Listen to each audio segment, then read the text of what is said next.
जब आंखों में अरमान लिया, मंजिल को अपना मान लिया, फिर मुश्किल क्या और आसान क्या, बस ठान लिया तो ठान लिया। हेलो बच्चों, नमस्कार। आप सभी का हमारे इस यूट्यूब चैनल मिशन टू का बहुत बहुत स्वागत है।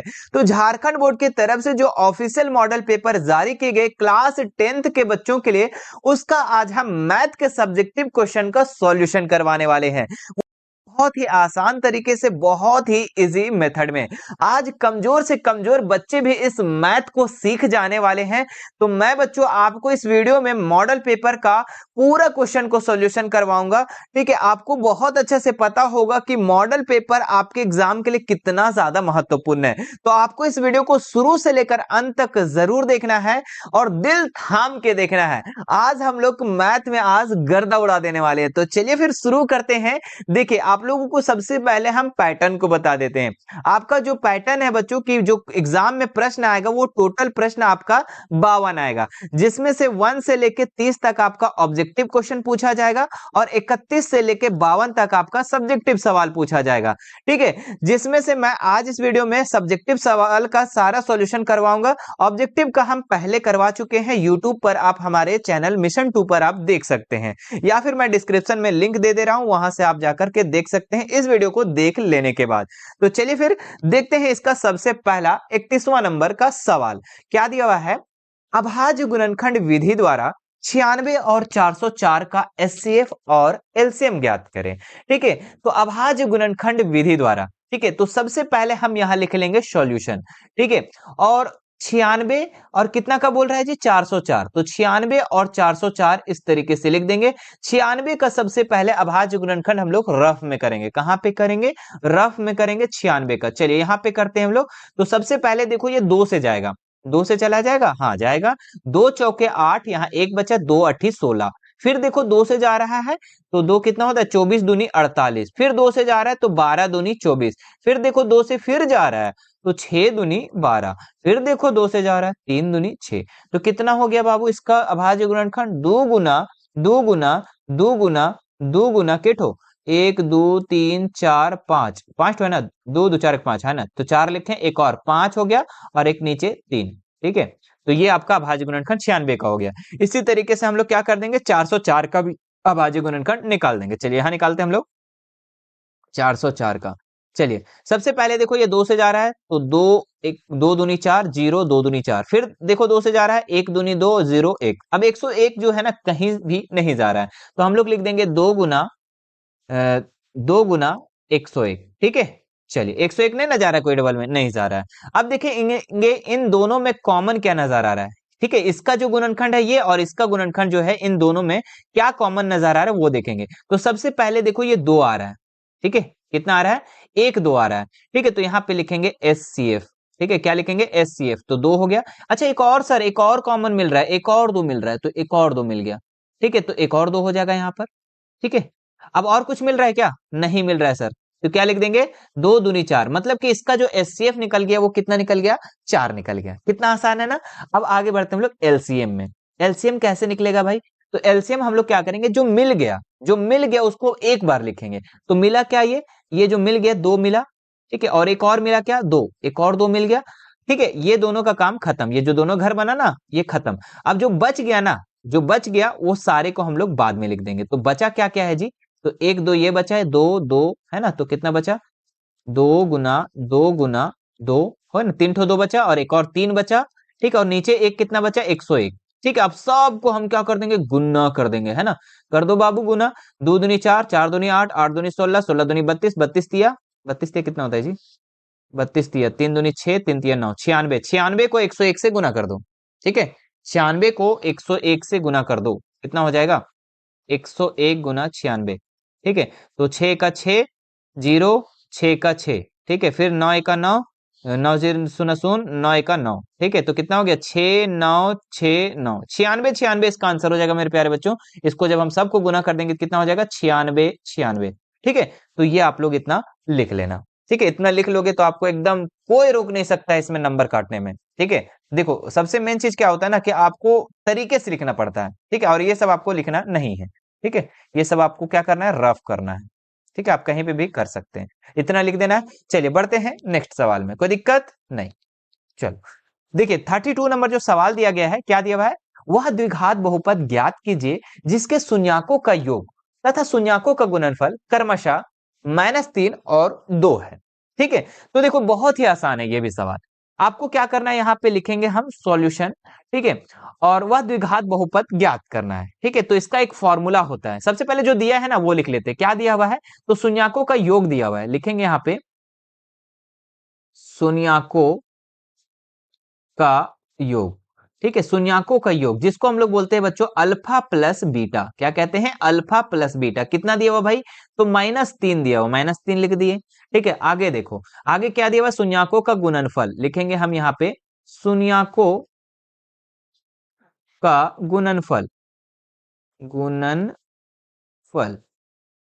ठीक है, तो शून्याकों का गुणनफल कैसे लिखते हैं, अल्फा इंटू बीटा। ठीक है, इसका मान कितना दिया हुआ है, 2 दिया हुआ है। आपको द्विघात बहुपद निकालना है, तो द्विघात बहुपद लिखेंगे यहाँ पे। क्या लिखेंगे, द्विघात बहुपद।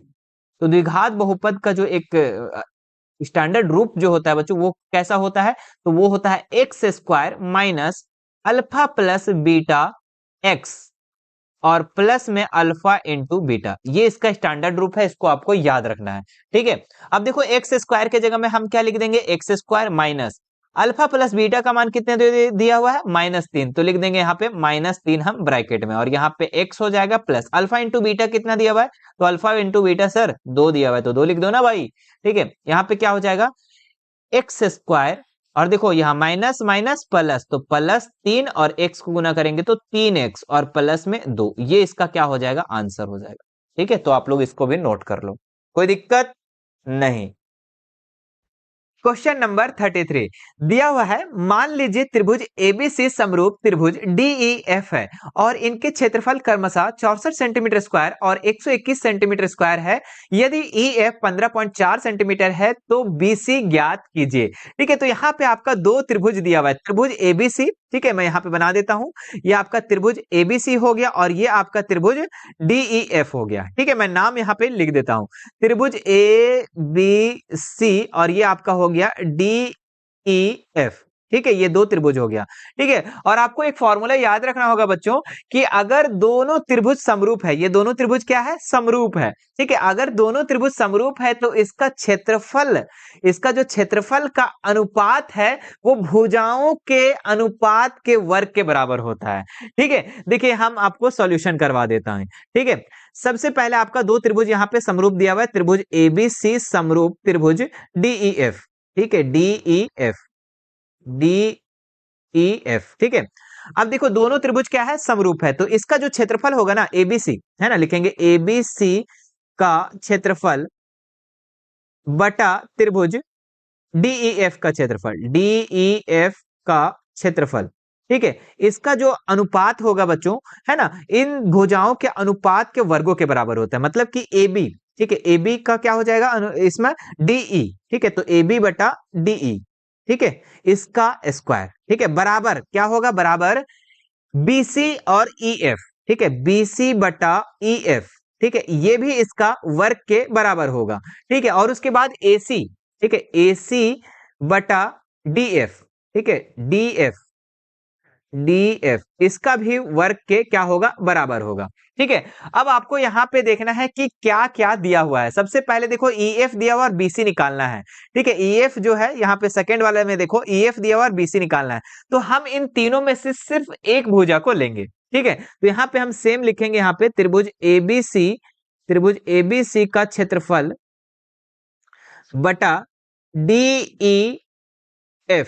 ठीक है, DEF का क्षेत्रफल। ठीक है, DEF का क्षेत्रफल। अब इनमें से हम सिर्फ एक ही भुजा को लेंगे, क्यों, क्योंकि हमको BC निकालना है, तो हम BC वाला को ही लेंगे। ठीक है, तो यहां पे लिखेंगे हम BC बटा EF। ठीक है, EF का होल स्क्वायर। ठीक है, अब ABC का क्षेत्रफल कितना दिया हुआ भाई, तो ABC का क्षेत्रफल दिया हुआ बाबू 64 और DEF का क्षेत्रफल 121 दिया हुआ है। ठीक है, बराबर BC का मान कितना दिया हुआ, नहीं सर BC का नहीं दिया हुआ, तो BC के जगह हम BC लिख देंगे, और EF का मान कितना दिया हुआ, तो EF का मान दिया हुआ 15.4। ठीक है, इसका क्या कर देंगे, हम स्क्वायर कर देंगे, और ये जो स्क्वायर है ना, ये इधर आके किस में हो जाएगा, अंडर रूट में, तो यहां हम कर देंगे अंडर रूट 64 बटा 121। ठीक है, और बराबर में यहां हो जाएगा हमारा BC बटा 15.4। ठीक है, अब यहां बनाते हैं हम। ठीक है। तो 64 का वर्गमूल निकालें कितना निकल जाएगा, तो 8 निकल जाएगा। और 121 का वर्गमूल कितना होता है, 11 होता है। ठीक है।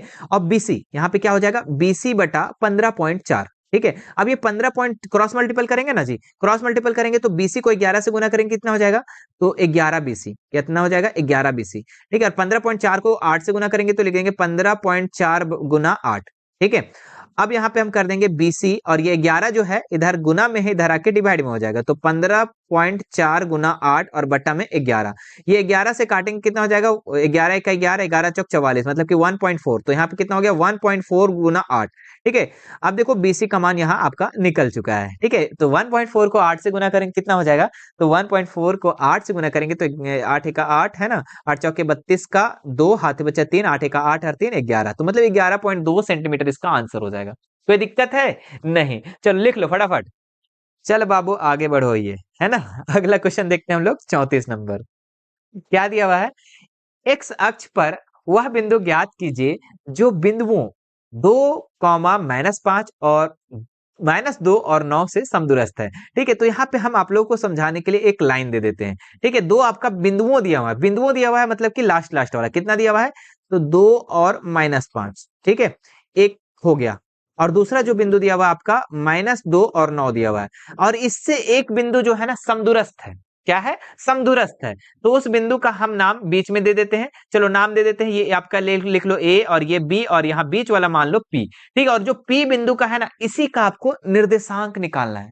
क्या निकालना है, इसी का आप लोगों को निर्देशांक निकालना है बच्चों। ठीक है। एक्स का मान निकालना है। तो एक्स अक्ष पर जब भी बोलेगा, एक्स अक्ष पर जब भी बोलेगा तो आपको क्या करना है, यहाँ एक्स लिख देना और वाई को 0 कर देना। जब भी एक्स बोलेगा तो वाई को 0 करना, और वाई बोलेगा तो एक्स को 0 करना। समझदार हो आप लोग, है ना।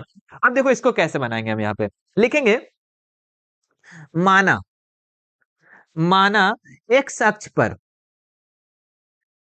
एक्स अक्ष पर बिंदु क्या है, बिंदु जी एक्स अक्ष पर जो है बिंदु वो क्या है, तो वो आपका P है, जिसका नाम क्या हो जाएगा, एक्स और 0 हो जाएगा। ठीक है। इतना आप लोग को लिख देना है। उसके बाद आपको यहां लिखना है चूंकि चूंकि बिंदु P, ठीक है, बिंदु जो P है ना, वो किससे समदूरस्थ है, A और B से समदूरस्थ है। तो यहां लिखेंगे B जो है A तथा B से समदूरस्थ है, समदूरस्थ है। कोई दिक्कत नहीं। ठीक है। समदूरस्थ है तो इसका मतलब क्या हो पता है बच्चों, कि AP की दूरी यहां से यहां तक की दूरी, AP की दूरी यहां से यहां तक की दूरी और BP की दूरी बराबर होगा। ठीक है। समदूरस्थ है तो यही इसका मतलब होता है। तो यहां पे लिख देंगे, इसलिए इसलिए एपी की दूरी, एपी की दूरी बराबर क्या हो जाएगा, पीबी की दूरी, बीपी या बीपी है जो भी बोलो, बीपी की दूरी। अच्छा, दूरी सूत्र तो आप लोगों को पता होगा। दूरी सूत्र क्या होता है, अंडर रूट एक्स स्क्वायर, है ना, x2 माइनस x1। ठीक है। x2 सॉरी क्या लिख दीजिए, x2 माइनस x1, है ना, क्या होता है, x2 माइनस x1 का whole square, x2 minus x1 का होल स्क्वायर। और इसी तरीके से यहाँ पे होता है आपका प्लस होता है बीच में, प्लस y2 माइनस y1 का होल स्क्वायर। ठीक है। ये आपका सूत्र हो गया। ठीक है। तो इसी तरीके से बीपी का भी सूत्र होगा सेम टू सेम। ठीक है। इसका सूत्र क्या होगा, x2 माइनस x1 का होल स्क्वायर, ठीक है, प्लस y2 माइनस y1 का होल स्क्वायर। सिंपल सी था। ठीक है। तो इसका हम लोग कर दिए। अब देखो यहाँ पे आप x2, ठीक है, x2 यहाँ पे कितना दिया, एपी में आपको देखना है, एपी में। तो इसको मान लो ना जी, इसको मान लो आप x1, ठीक है, इसको y1, इसको मान लो x2, इसको y2। ठीक है। अब बार बार हम इसको नहीं चेंज करेंगे, तो इसको मान लो x1 और इसको y1। ठीक है। अब देखो हमको जब एपी का मान निकालना होगा तो क्या लिखेंगे, कितना हमको पूछ रहा है, x2। ठीक है। तो x2 कितना हो जाएगा, x2 x हो जाएगा, तो यहाँ लिख देंगे x माइनस x1 कितना है, तो 2 है, तो 2 का कर देंगे होल स्क्वायर। कोई दिक्कत, हाँ, ये चीज को आपको ध्यान में रखना है कि इधर भी अंडर रूट है, इधर भी अंडर रूट है, तो ये कैंसिल हो जाएगा, खत्म हो जाएगा। ठीक है। हाँ, प्लस y2 कितना है भाई, तो y2 0 है, तो यहाँ लिख देंगे 0 माइनस y1 कितना है, तो y1 -5 है, तो यहाँ माइनस माइनस क्या हो जाएगा भाई, प्लस हो जाएगा, प्लस का होल स्क्वायर। ठीक है। इधर भी हम लोग काम कर देंगे। देखो बीपी में देखना है आपको, इसमें इन दोनों में देखना है। तो x2 बोला है, तो x2 कितना है, x, तो यहाँ लिख देंगे x माइनस x1 कितना है, तो x1 आपका -2 है, तो माइनस माइनस क्या हो जाएगा, यहाँ प्लस हो जाएगा, +2 का होल स्क्वायर। कोई दिक्कत नहीं। उसके बाद आ जाओ इधर, y2 कितना है भाई, तो y2 0 है तो 0 लिख देंगे, माइनस y1 कितना है 9 है, ठीक है, इसका कर देंगे हम होल स्क्वायर। ठीक है, अब देखो सॉल्व करते हैं, x-2 का होल स्क्वायर क्या होगा, ठीक है, तो a प्लस बी का होल स्क्वायर का कैसे तोड़ेंगे, तो एक्स स्क्वायर माइनस ए 2 इंटू बी है ना, तो लिखेंगे 2ab, a का मान x और b का मान कितना है जी, b का मान आपका 2 है, प्लस b का स्क्वायर मतलब कि 2 का स्क्वायर, प्लस इधर आ जाओ, 0 और 5 को जोड़ेंगे कितना होगा, 5 ही होगा ना सर, तो 5 का स्क्वायर कर दो कितना हो जाएगा 25, सिंपल सी बात है, इधर आ जाओ, x प्लस 2 का होल स्क्वायर मतलब कि a प्लस बी का होल स्क्वायर में तोड़ेंगे इसको, तो x square plus 2ab, 2 into A के मान x और b का मान कितना है 2 है, और प्लस b इसका स्क्वायर मतलब कि 2 का स्क्वायर, प्लस इधर आ जाओ, इधर आ जाओ, तो 9 0 में से 9 को घटाएंगे कितना बचेगा -9, ठीक है, और -9 का स्क्वायर करेंगे तो 9 9 81 हो जाएगा, कोई दिक्कत नहीं।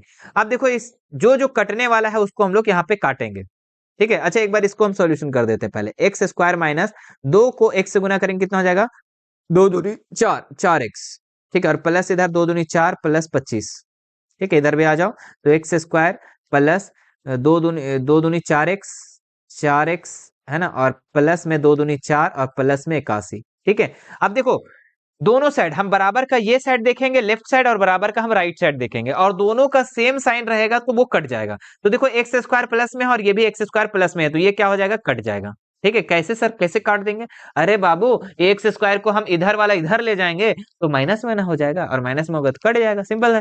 तो यहाँ पे भी देखो ये 4 जो है प्लस में और ये भी 4 जो है प्लस में, कट गया। सर -4 वाला भी है, नहीं नहीं जी, ये तो माइनस है और इधर प्लस में है, हाँ तो ये नहीं होगा, तो अब क्या बचा हमारे पास, तो यहाँ पे हमारे पास बचा -4x प्लस 25, और इधर हमारे पास जो बचा +4x और प्लस में 81 बचा।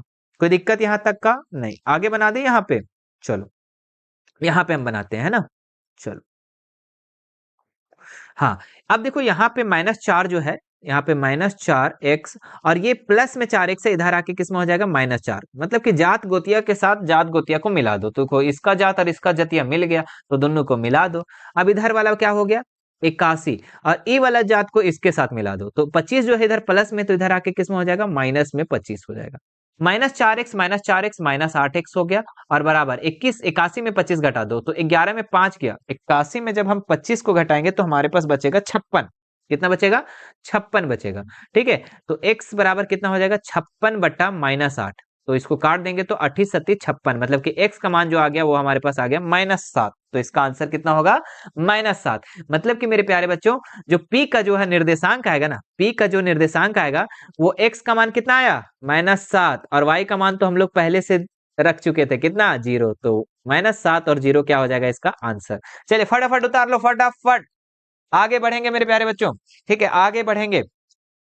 हाँ तो डरना नहीं है, तैयारी इसी तरीके से लगातार करना है। बोला जाता है बच्चों मुश्किल नहीं इस दुनिया में, मुश्किल नहीं इस दुनिया में, तू जरा हिम्मत तो कर, ख्वाब बदलेंगे हकीकत में, तू जरा कोशिश तो कर। तो प्यारे बच्चों आपको कोशिश करना है, लगातार करना है, आपके ख्वाब जरूर बदलेंगे हकीकत में, ठीक है, हकीकत में आपके ख्वाब बदलेंगे, आपके जो सपने होंगे वो हकीकत जरूर होंगे, ठीक है। तो बस आपको इसी तरीके से आपको तैयारी करते रहना। चलिए आगे बढ़ते हैं हम लोग, नेक्स्ट सवाल 35 नंबर क्या दिया हुआ है, मान निकालिए 210 स्क्वायर 45, क्या दिया हुआ भाई, ठीक है सॉल्यूशन 210 स्क्वायर 45, 210 स्क्वायर 45, 10 का मान कितना होता है जी, 10 45 का मान कितना होता है, तो 1 होता है, तो 1 का क्या कर देंगे हम यहाँ पे स्क्वायर कर देंगे, प्लस साइन स्क्वायर 45, तो साइन का मान कितना होता है, तो साइन का मान होता है, साइन 45 का जो मान होता है बच्चों वो होता है 1/√2, तो 1/√2 कर देंगे, और क्या है स्क्वायर, तो स्क्वायर कर देंगे यहाँ पे, माइनस कोस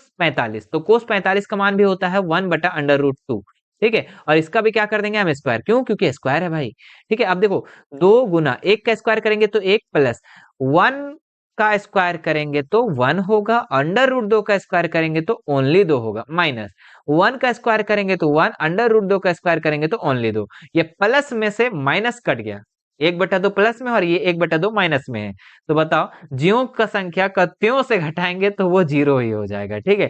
अब यहाँ क्या बचा हमारे पास 2 गुना 1, तो 2 गुना 1 करेंगे तो 2 हो जाएगा इसका आंसर। बताओ कितना आसान क्वेश्चन है जी, इतना नहीं कर पाओगे तो क्या कर पाओगे। चलिए आगे बढ़ते हैं नेक्स्ट सवाल में, क्या है, एक बिंदु ए से वृत्त की स्पर्श रेखा की लंबाई 4 सेंटीमीटर और ए की केंद्र से दूरी 5 सेंटीमीटर है तो वृत्त की त्रिज्या निकालना है। क्या करना है? वृत्त की त्रिज्या निकालना है। सबसे पहले हम एक वृत्त छाप लेते हैं यहाँ पे, वृत्त। ठीक है, ये आपका वृत्त हो गया मेरे प्यारे बच्चों। ठीक है, ये आपका क्या हो गया? वृत्त हो गया। और वृत्त से क्या बोला है जी? वृत्त से स्पर्श रेखा की लंबाई 4 सेंटीमीटर है। ठीक है, वृत्त मान लो कि यहाँ पे कोई बिंदु होगा। ठीक है, बिंदु होगा। ठीक है, और यहां से एक स्पर्श रेखा की हम लंबाई खींच देते हैं, खींच दिए। ठीक है, और यहां से आपका केंद्र की दूरी, ठीक है, मान लो यहाँ पे आपका केंद्र होगा। चलिए, ये आपका केंद्र हो गया और यहां से आपका त्रिज्या हो गया। ठीक है, इस तरीके से आपका क्या बनेगा? चित्र बनेगा। बन गया। चलिए, अब सबका हम नाम दे दे। चलिए सर, नाम दे देते हैं फटाफट। तो इसका नाम दे देते हैं हम ए, इसका नाम दे देते हैं ए, और इसका नाम दे देते हैं पी, और इसका नाम दे देते हैं। ठीक है, अब देखो यहां से बोला है वृत्त के स्पर्श रेखा की लंबाई कितना दिया हुआ है? 4 सेंटीमीटर, तो यहां हम कर देंगे 4 सेंटीमीटर। और बोला है कि ए से केंद्र की दूरी 5 सेंटीमीटर, तो यहां से केंद्र की दूरी, ए से जो है केंद्र की दूरी कितना दिया हुआ? 5 सेंटीमीटर। तो वृत्त की त्रिज्या ज्ञात करना है। बहुत ही आसान सवाल है बच्चों। यहाँ पे हम लिखेंगे दिया है। क्या लिखेंगे? दिया है। क्या क्या दिया हुआ है सबसे पहले वो लिख लेते हैं। तो आपका यहाँ पे दिया हुआ एपी की दूरी। ठीक है, एपी कितना दिया हुआ? 5 सेंटीमीटर, लिख देंगे 5 सेंटीमीटर। फिर एओ, एओ जो दिया हुआ है वो कितना दिया हुआ है? अच्छा, एपी आपका 4 दिया हुआ है जी, 4 4 4। तो यहाँ पे लिख देंगे हम 4 सेंटीमीटर, और एओ का मान दिया हुआ 5 सेंटीमीटर। ठीक है, और आपको क्या निकालना है? पीओ का मान निकालना है, पीओ बराबर वाट। ठीक है, अब यहां से हम क्या करेंगे? पाइथागोरस प्रमेय लगाएंगे। ठीक है, ये जो पीओ है ना, ये जो पीओ है यही आपका क्या है? त्रिज्या है। यहाँ पे हम ब्रैकेट में आप लिख दो त्रिज्या। ठीक है, इसी को हमको मान निकालना है। तो यहाँ लगाएंगे हम पाइथागोरस प्रमेय को। चलो याद करते हैं हम लोग पाइथागोरस महाशय को, है ना, पाइथागोरस प्रमेय। तो पाइथागोरस प्रमेय हमारा क्या सूत्र है मेरे प्यारे बच्चों? तो पाइथागोरस का प्रमेय का जो सूत्र है वो होता है कि कर्ण का स्क्वायर, तो कर्ण यहाँ पे क्या है? सबसे लंबी भुजा क्या है? एओ, तो लिखेंगे एओ का स्क्वायर। ठीक है, बराबर। फिर उसके बाद एपी का स्क्वायर, एपी का स्क्वायर, और फिर प्लस में पीओ का स्क्वायर, ये इसका सूत्र होता है। तो एओ कितना दिया हुआ है? एओ दिया हुआ है 5, तो लिख देंगे 5 का स्क्वायर बराबर एपी, एपी का कितना दिया हुआ है? 4, तो 4 का स्क्वायर कर देंगे, प्लस पीओ का मान आपको क्या निकालना है? पी का मान निकालना है पीओ का। तो 5 का स्क्वायर करेंगे तो 25 बराबर 4 चौके 16, प्लस पीओ का मान कितना हो जाएगा? तो पीओ का मान दिया ही नहीं है सर, इसी को तो निकालना है। ठीक है, 25 हो गया, ये 16 इधर आके माइनस में हो जाएगा, बराबर पीओ का स्क्वायर। 25 में से 16 घटाएंगे, 25 में 16 घटाएंगे तो हमारे पास बचेगा 9। कितना बचेगा? 9 बचेगा, बराबर हमारा हो जाएगा पीओ का स्क्वायर। ठीक है, अब देखो स्क्वायर जो है इधर आके किस में हो जाएगा? अंडर रूट में। ठीक है, तो 9 जो हो जाएगा आपका अंडर रूट में, और यहाँ पे बचेगा पीओ। तो 9 का वर्गमूल निकालेंगे तो 3, है ना, 9 का वर्गमूल निकाले तो 3। तो पीओ का जो मान आ गया बच्चों वो आ गया 3 सेंटीमीटर, मतलब कि वृत्त की जो त्रिज्या निकली, ठीक है, वृत्त की त्रिज्या जो निकली वो कितना निकल गया? 3 सेंटीमीटर। वृत्त की त्रिज्या, ठीक है, क्या था हमारा? पीओ, है ना, पी बोल देते हैं जी यहाँ पे, पीओ।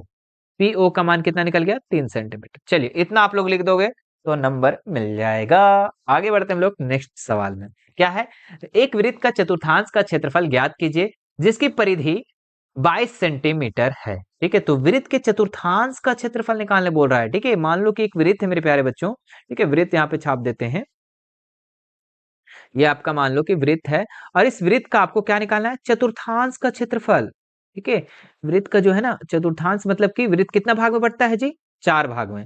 ठीक है, और 4 भाग का एक भाग को आपको क्या करना है? निकालना है। सिंपल है, जो दिया हुआ है सबसे पहले हम उसको लिखेंगे। तो आपको दिया हुआ है यहाँ पे वृत्त की परिधि। क्या दिया हुआ है? वृत्त की परिधि। इसको क्या लिखा गया है?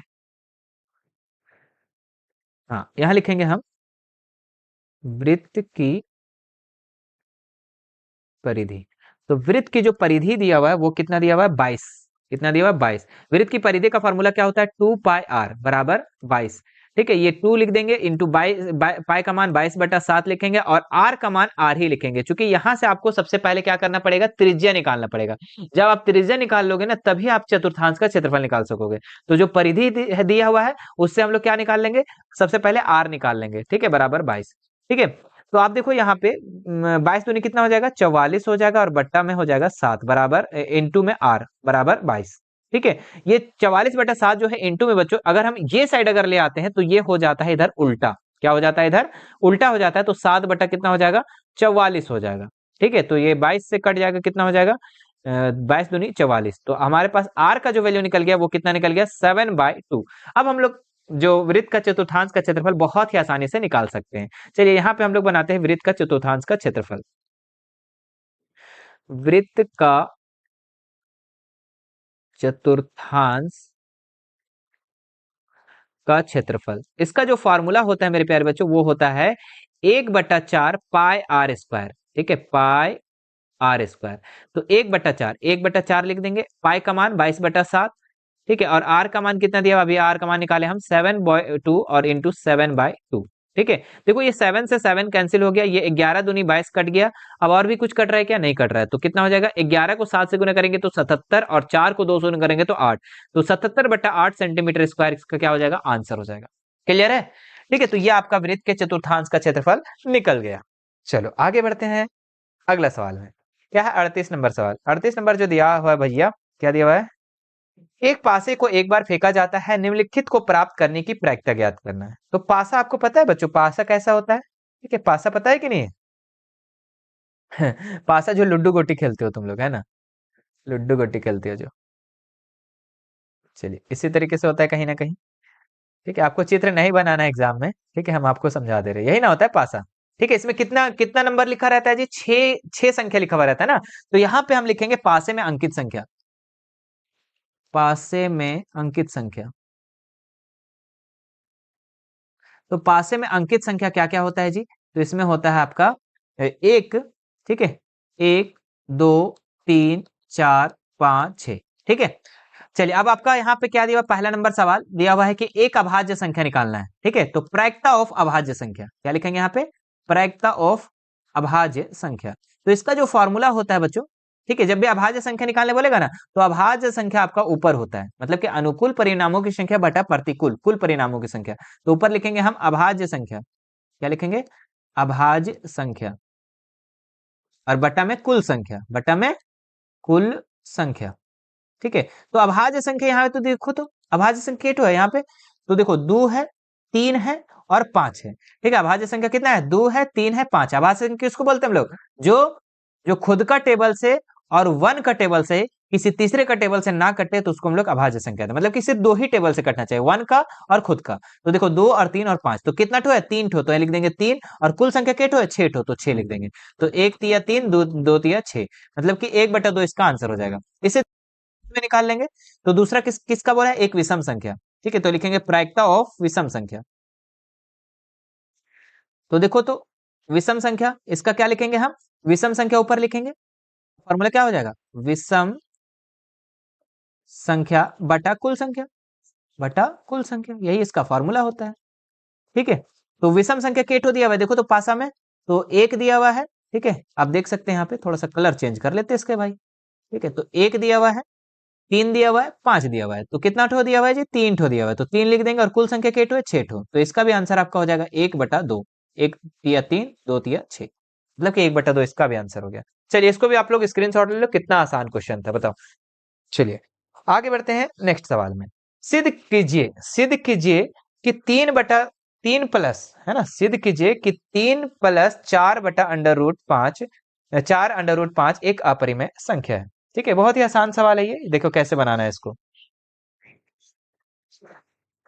इसको कैसे बनाना है वो समझिए आप लोग। चलिए यहाँ पे हम लिखेंगे, क्या लिखेंगे? कि माना, है ना, लिखेंगे माना है। हम यहाँ पे मान लेंगे, कि माना कि 3 प्लस 4/5 एक परिमेय संख्या है। जब भी अपरिमेय सिद्ध करने बोलेगा ना तो सबसे पहले आपको क्या करना है? इसको परिमेय संख्या सिद्ध मान लेना है। ठीक है, तो माना कि 3 प्लस 4/5 एक परिमेय संख्या है।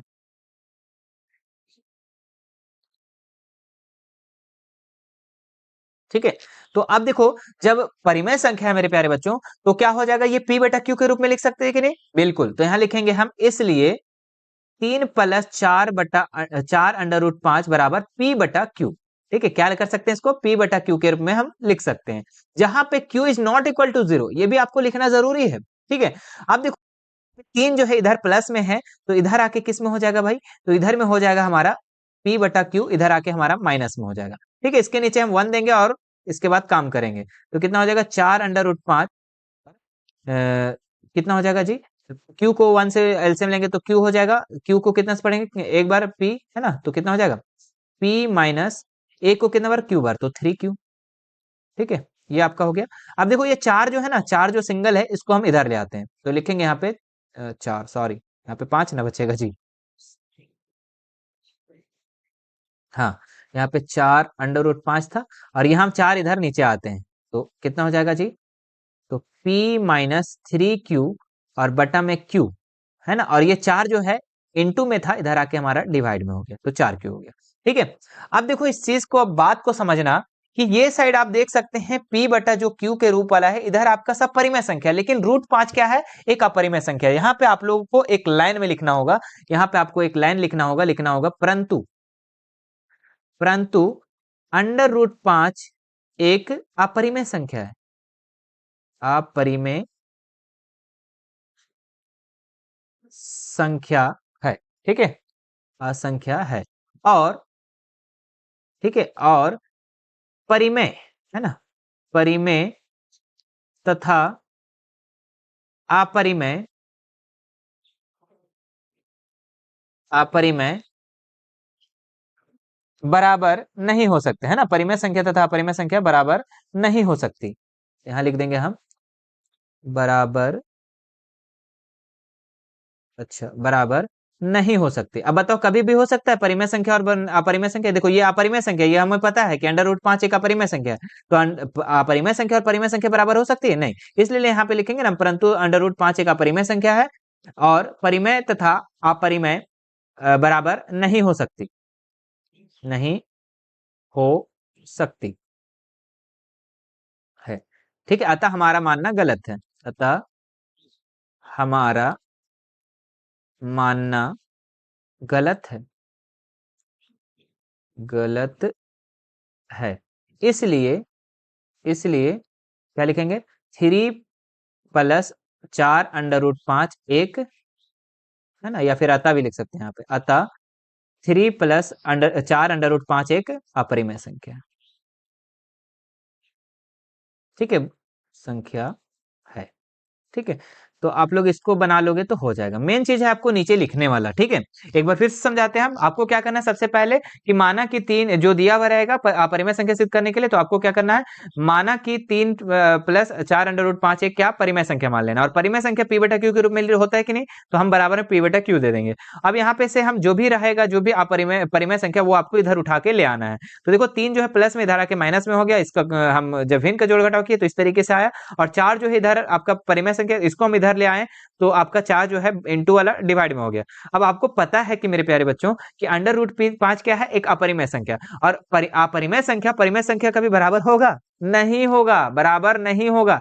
इसीलिए हम क्या लिखेंगे, परंतु √5 एक अपरिमेय संख्या है और परिमेय संख्या तथा अपरिमेय संख्या बराबर नहीं हो सकती, अतः हमारा मानना गलत है, अतः 3 प्लस 4√5 एक अपरिमेय संख्या है। ठीक है, चलो इसको भी नोट कर लो, आगे बढ़ते हैं। अगला सवाल दिया समीकरण x माइनस वाई प्लस 1 बराबर 0 और 3x प्लस 2y माइनस 12 को ग्राफीय विधि से हल करना है।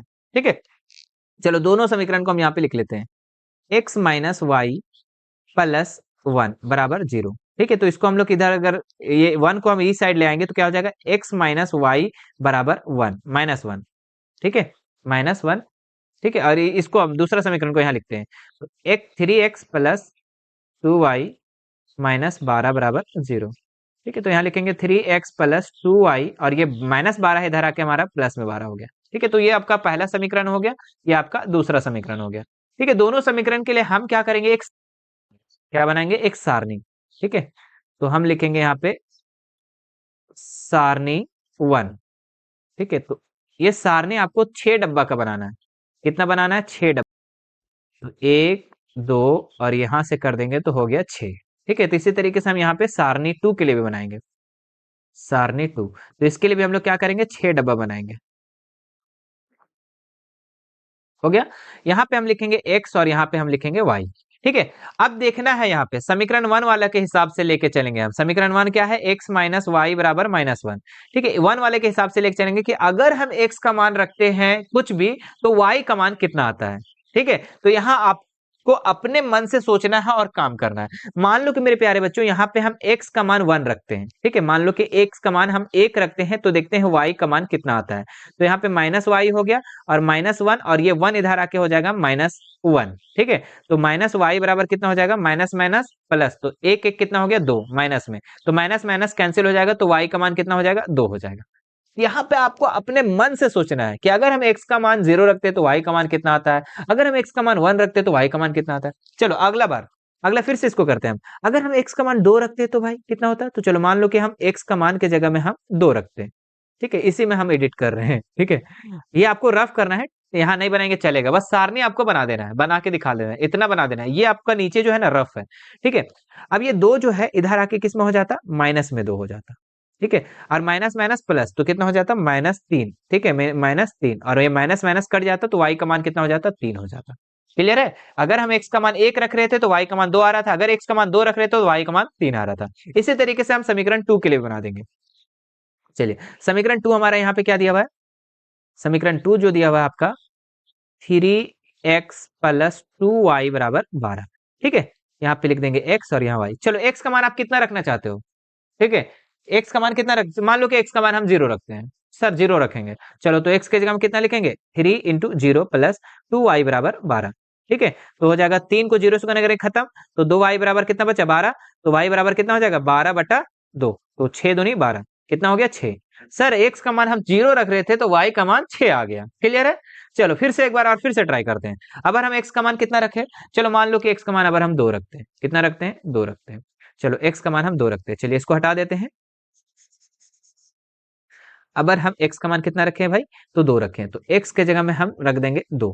ठीक है, प्लस 2y = 12, तो 3 दूनी 6 प्लस 2y = 12। ठीक है, तो 2y बराबर, ये 6 इधर प्लस में इधर आके हो जाएगा माइनस में, तो y बराबर 12 में से 6 गया तो 6 बचा। ठीक है, और ये 2 जो है हम इधर आके डिवाइड में कर दिए, तो 2 तिया 6, मतलब कि x का मान 2 रखने पे तो y का मान 3 आया। तो ये दोनों सारणी हमारा तैयार हो चुका है। अब 2 सारणी जब तैयार हो गया तो हम लोग इसको ग्राफीय विधि से हल नहीं कर सकते, बिल्कुल सर कर सकते हैं। चलिए इसको देखो कैसे हल करना है। ठीक है, इसको देखिए कैसे हल करना है वो समझिए आप लोग। इसको उठा के हम दूसरा जगह भी ले जाएंगे, सी, हाँ चलो इसको हम यहाँ पे हम पेस्ट करते हैं। ठीक है, और यहाँ पे हम लोग बनाते हैं, इसको साइड में कर लेते हैं। दोनों सारणी हमारा आ चुका है यहाँ पे। ठीक है, अब देखिए आपको यहाँ पे ग्राफ का एक पेपर भी दिया जाएगा, और नहीं दिया जाएगा तो टेंशन नहीं लेना है, हम आपको बता रहे हैं कैसे बनाना है। चलिए, देखिए यहाँ पे सबसे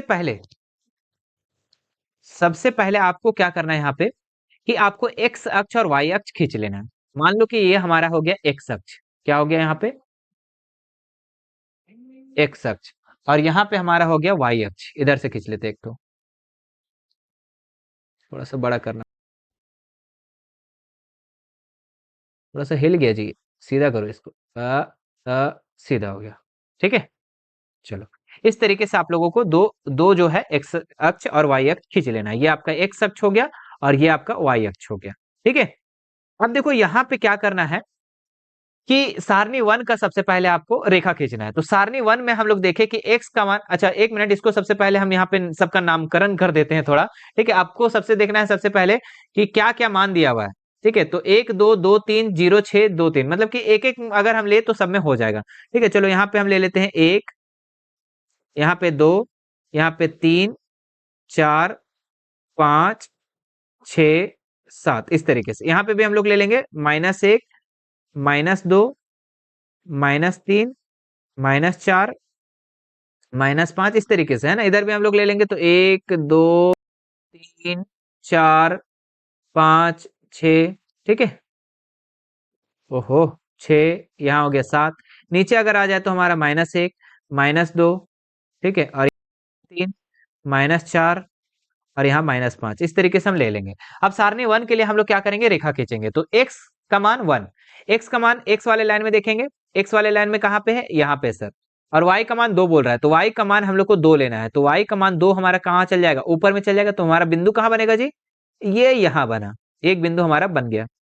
ठीक है, एक बिंदु जो है हमारा यहाँ पे बन चुका है। अब देखिए दूसरा बिंदु, x का मान हम कितना लेना है, 2 लेना है, तो x का मान 2, x वाले लाइन में 2 कहाँ है, यहाँ पर है। ठीक है, यहाँ पे है, और y का मान 3 बोल रहा है, तो y का मान कहाँ चल जाएगा, 3 जी, ये रहा। ठीक है, तो ये दोनों बिंदु हमारा क्या करना है, आपस में अब दोनों बिंदु को हम लोग को मिला देना है, तो सिंपल है, मिला देते हैं इसको फटाक से, ये रहा, मिल गया। ठीक है, तो ये आपका एक रेखा तैयार हो चुका है। ओहो, ये आपका एक रेखा तैयार हो चुका है सारणी 1 के लिए। ठीक है, आप इसको बड़ा करना चाहते हैं तो बड़ा भी कर सकते हैं, कोई दिक्कत वाली बात नहीं है। चलिए इसको बड़ा कर दे क्या, ये रहा, बड़ा हो गया। ठीक है, ऊपर करना चाहे ऊपर कर लो। ये आपका एक समीकरण का बन गया। दूसरा समीकरण का अब हम बनाते हैं यहाँ पे। दूसरा समीकरण का कैसे बनेगा, तो x का मान 0 बोल रहा है, x का मान 0, x वाले लाइन में देखो 0 कहाँ है, तो सर बीच वाले में 0 होता है। y का मान 6 बोल रहा है, तो y का मान 6 आपका बिंदु यहाँ बन चुका है। ठीक है, x का मान 0 और उसी के सीधा हम देखेंगे तो हमारा 6 कहाँ आ गया, यहाँ आ गया। फिर देखो x का मान 2, पहला बिंदु मिल गया हमको, दूसरा बिंदु मिल जाते हैं। x का मान 2 बोल रहा है, तो x का मान 2 यहाँ पे हो गया, और y का मान 3 बोल रहा है, तो y का मान 3 कहाँ है, तो यहाँ पर है। यही बिंदु, सेम बिंदु मैच कर गया। ठीक है, अब यहाँ से यहाँ तक ये दोनों दोनों बिंदुओं को हम क्या कर देंगे, मिला देंगे। चलिए मिलाते हैं फटाक से।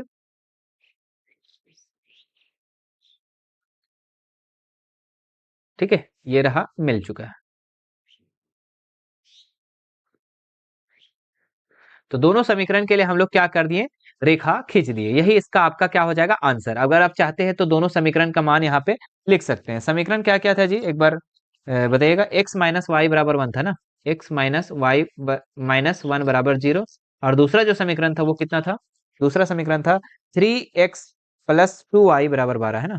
यहाँ पे अभी आप लिख सकते हैं, थोड़ा सा टेढ़ा लिखना पड़ेगा, कैसे लिखे जी हम, चलो यहाँ पे लिख देते हैं हम। ठीक है, 3x प्लस 2y बराबर 12। ठीक है, आप इस तरीके से लिख लेना इसको। चलिए अब आगे बढ़े नेक्स्ट सवाल में। ठीक है, चलो यहीं से हम कर देते हैं, ये बन गया। ठीक है, तो दोनों समीकरण के लिए आप क्या कर दिए, रेखा खींच दिए ग्राफीय विधि से।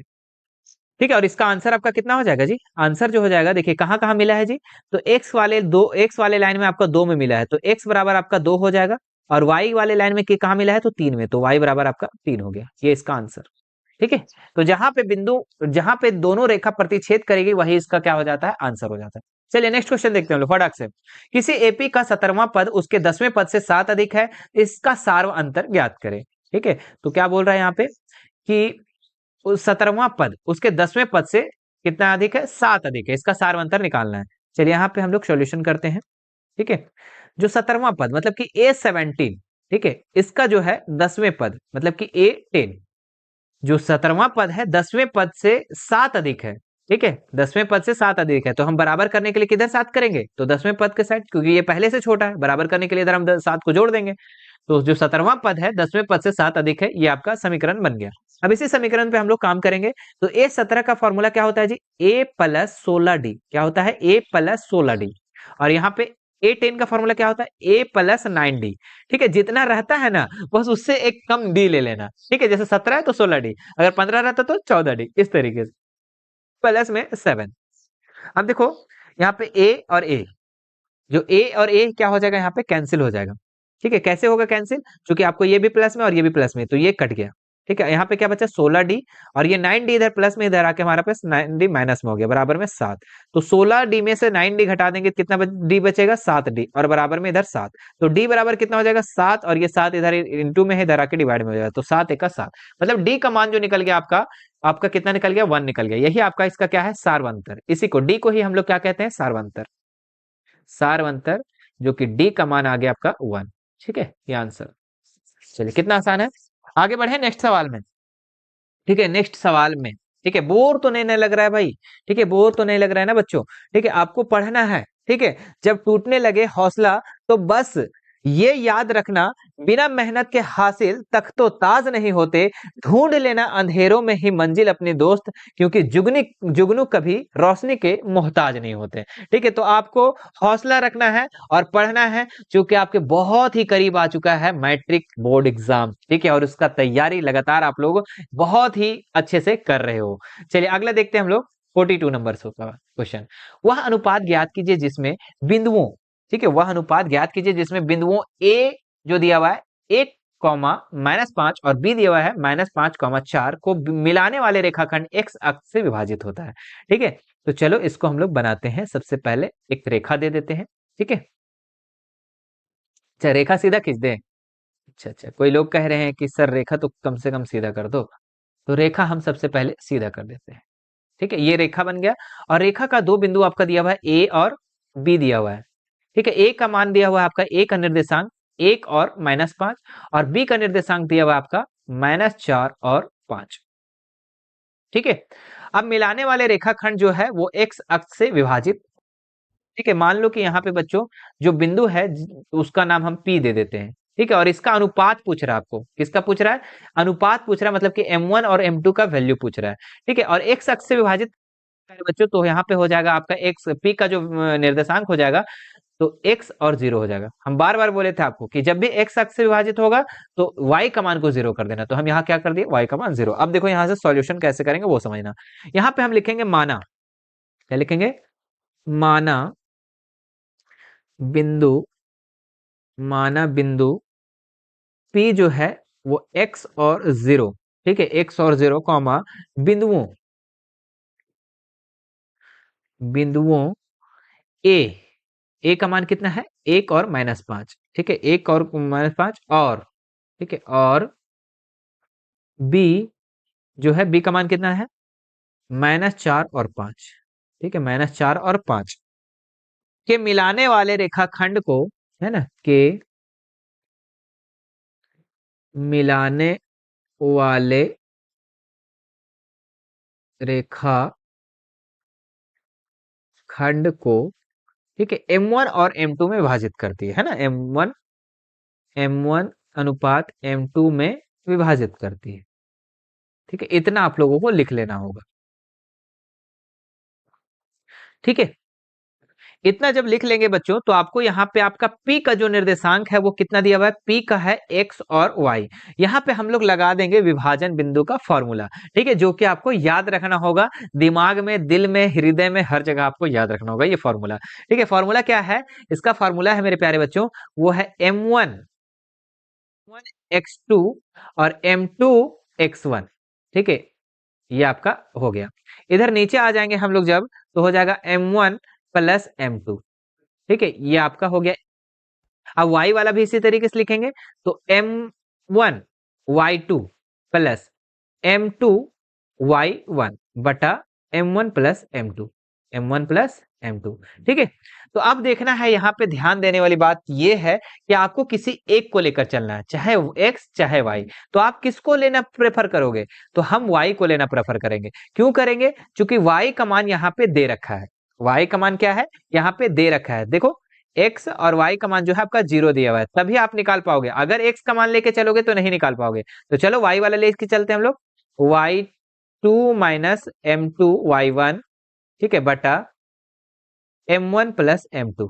ठीक है, चलो एक को लेकर चलते हैं। हम किसको लेकर चलते हैं? सिर्फ y को ले चलते हैं, x को नहीं लेके चलेंगे। तो y का मान कितना दिया हुआ है जी? सिर्फ 0, तो यहाँ लिख देंगे 0 बराबर m1। अब इस चीज को आप ध्यान रखना है कि m1 और m2 का वैल्यू आपको निकालना है, लेकिन y2 और y1 का वैल्यू पता है कि नहीं है? जी सर। तो y2 कितना है? -5। कितना है? -5 है ना, तो लिखेंगे m1 गुना y2 कितना है? -5 है ना, ये पता है ना जी आपको, x1 y1, ये x2 y2। ठीक है, तो y2 कितना दिया हुआ है? तो y1 ना, y2 कितना है? 5, तो यहाँ लिख देंगे हम 5 माइनस m2 y1 कितना? -5, तो लिखेंगे गुना में -5 बरा बटा m1 प्लस m2।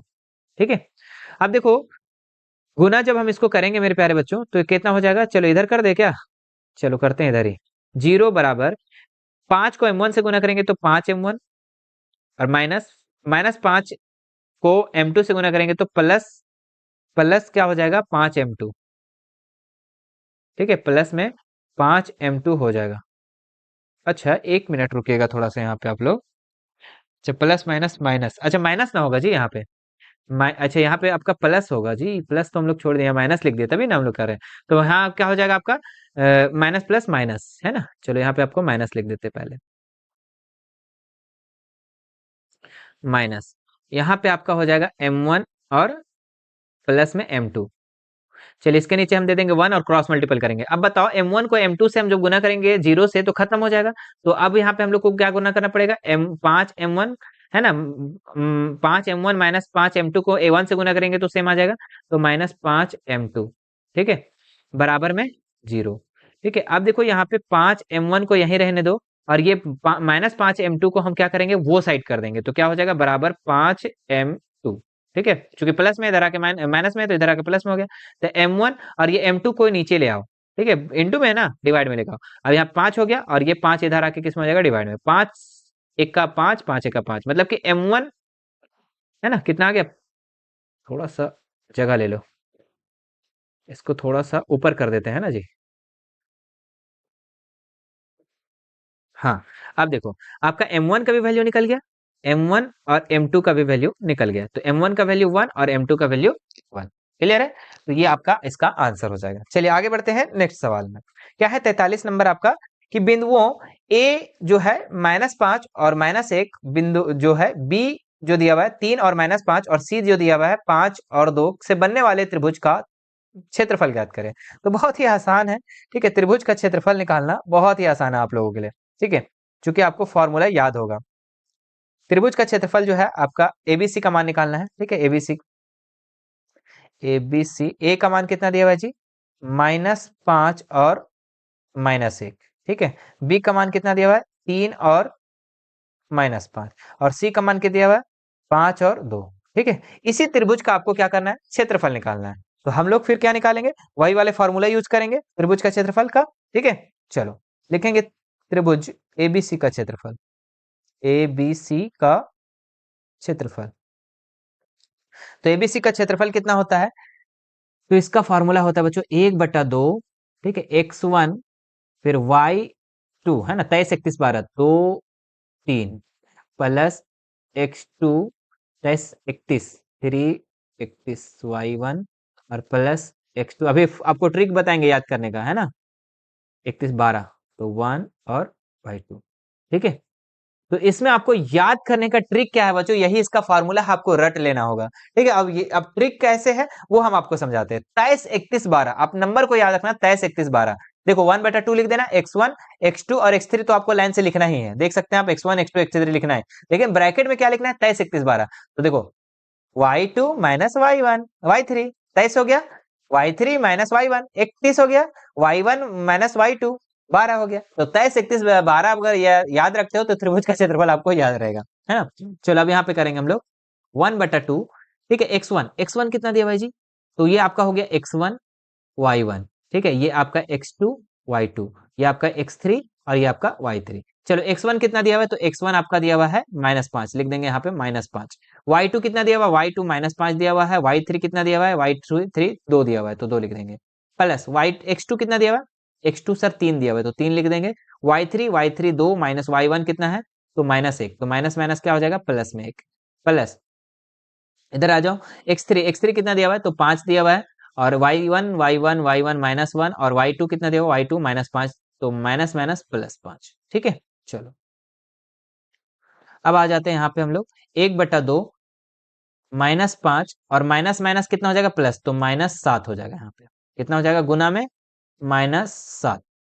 ठीक है, प्लस 3 और 3 2 और 1 3, यहाँ पे आ जाओ, तो -1 और 5 कितना हो जाएगा, 4, है ना, प्लस माइनस माइनस 5 में से घटा देंगे 4 बचेगा, तो यहाँ पे गुना में हो जाएगा 4।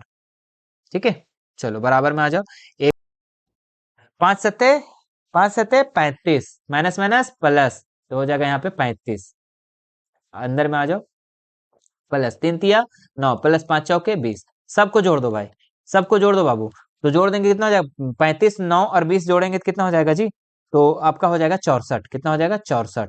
ठीक है, अब देखो ये गुना में है तो 2 से कट जाएगा ये 32 बार में, तो 32 वर्ग मात्रक जो हो जाएगा इसका आंसर हो जाएगा।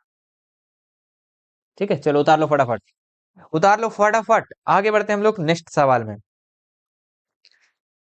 अगला सवाल जो दिया हुआ बच्चों, सिद्ध कीजिए अंडर रूट 1 प्लस साइन ए बटा 1 माइनस साइन ए बराबर सेक ए प्लस टेन ए। ठीक है, बहुत ही अच्छा क्वेश्चन है। देखो कैसे बनेगा सो, सबसे पहले आपको क्या करना है बच्चों कि आपको एलएचएस लेना पड़ेगा। सबसे पहले क्या करना पड़ेगा, एलएचएस लेने पर, ठीक है, और जब एलएचएस लेंगे तो आरएचएस के बराबर आप ला दोगे तो आपका प्रूव हो जाएगा। ठीक है, चलो यहाँ पे लिखेंगे हम लोग एलएचएस लेने पर। तो एलएचएस आपका क्या है, अंडर रूट 1 प्लस साइन ए बटा में 1 माइनस साइन ए। ठीक है, इसको ले लिए हम लोग। अब क्या करेंगे हम लोग, लेने के बाद इसका हर का परिमेयकरण कर देंगे, तो लिखेंगे अंडर रूट, और ये भी अंडर रूट के अंदर में घेर करेंगे हम लोग। ठीक है, तो लिखेंगे 1 प्लस साइन ए बटा 1 माइनस साइन ए। ठीक है, इसका हर का परिमेयकरण करेंगे तो क्या करेंगे, हर को ऊपर और नीचे दोनों से गुना कर देंगे। तो हर क्या है, 1 माइनस साइन ए, तो लिखेंगे 1, और ध्यान रखना कि अगर माइनस रहेगा तो उसको ऊपर जाके हमारा क्या होता है, प्लस होता है, 1 प्लस साइन ए। ठीक है, उसका जो हर का परिमेयकरण होगा ना वो साइन चेंज करके करना पड़ता है, तो 1 प्लस साइन ए।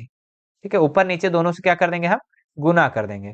अब देखो यहाँ पे 1 प्लस साइन ए गुना 1 प्लस साइन ए, तो क्या हो जाएगा, 1 प्लस साइन ए और 1 प्लस साइन ए गुना करेंगे तो हो जाएगा हमारे पास 1 प्लस साइन साइन का होल स्क्वायर। कितना हो जाएगा, 1 प्लस साइन ए का होल स्क्वायर। ठीक है, और ये भी किस में रहेगा, अंडर रूट में ही रहेगा। नीचे आ जाओ, तो 1 माइनस साइन है और 1 प्लस साइन है, क्या हो जाएगा, ए स्क्वायर, ए प्लस बी इंटू ए माइनस बी का फॉर्मूला क्या होता है, ए स्क्वायर माइनस बी स्क्वायर। तो लिखेंगे ए का स्क्वायर मतलब कि 1 का स्क्वायर माइनस बी का स्क्वायर मतलब कि साइन ए का स्क्वायर। ठीक है, चलो अब देखो यहाँ पे लिखेंगे बट अंडर रूट। ठीक है, यहाँ पे आप इस तरीके से दे सकते हो, कोई दिक्कत वाली बात नहीं है।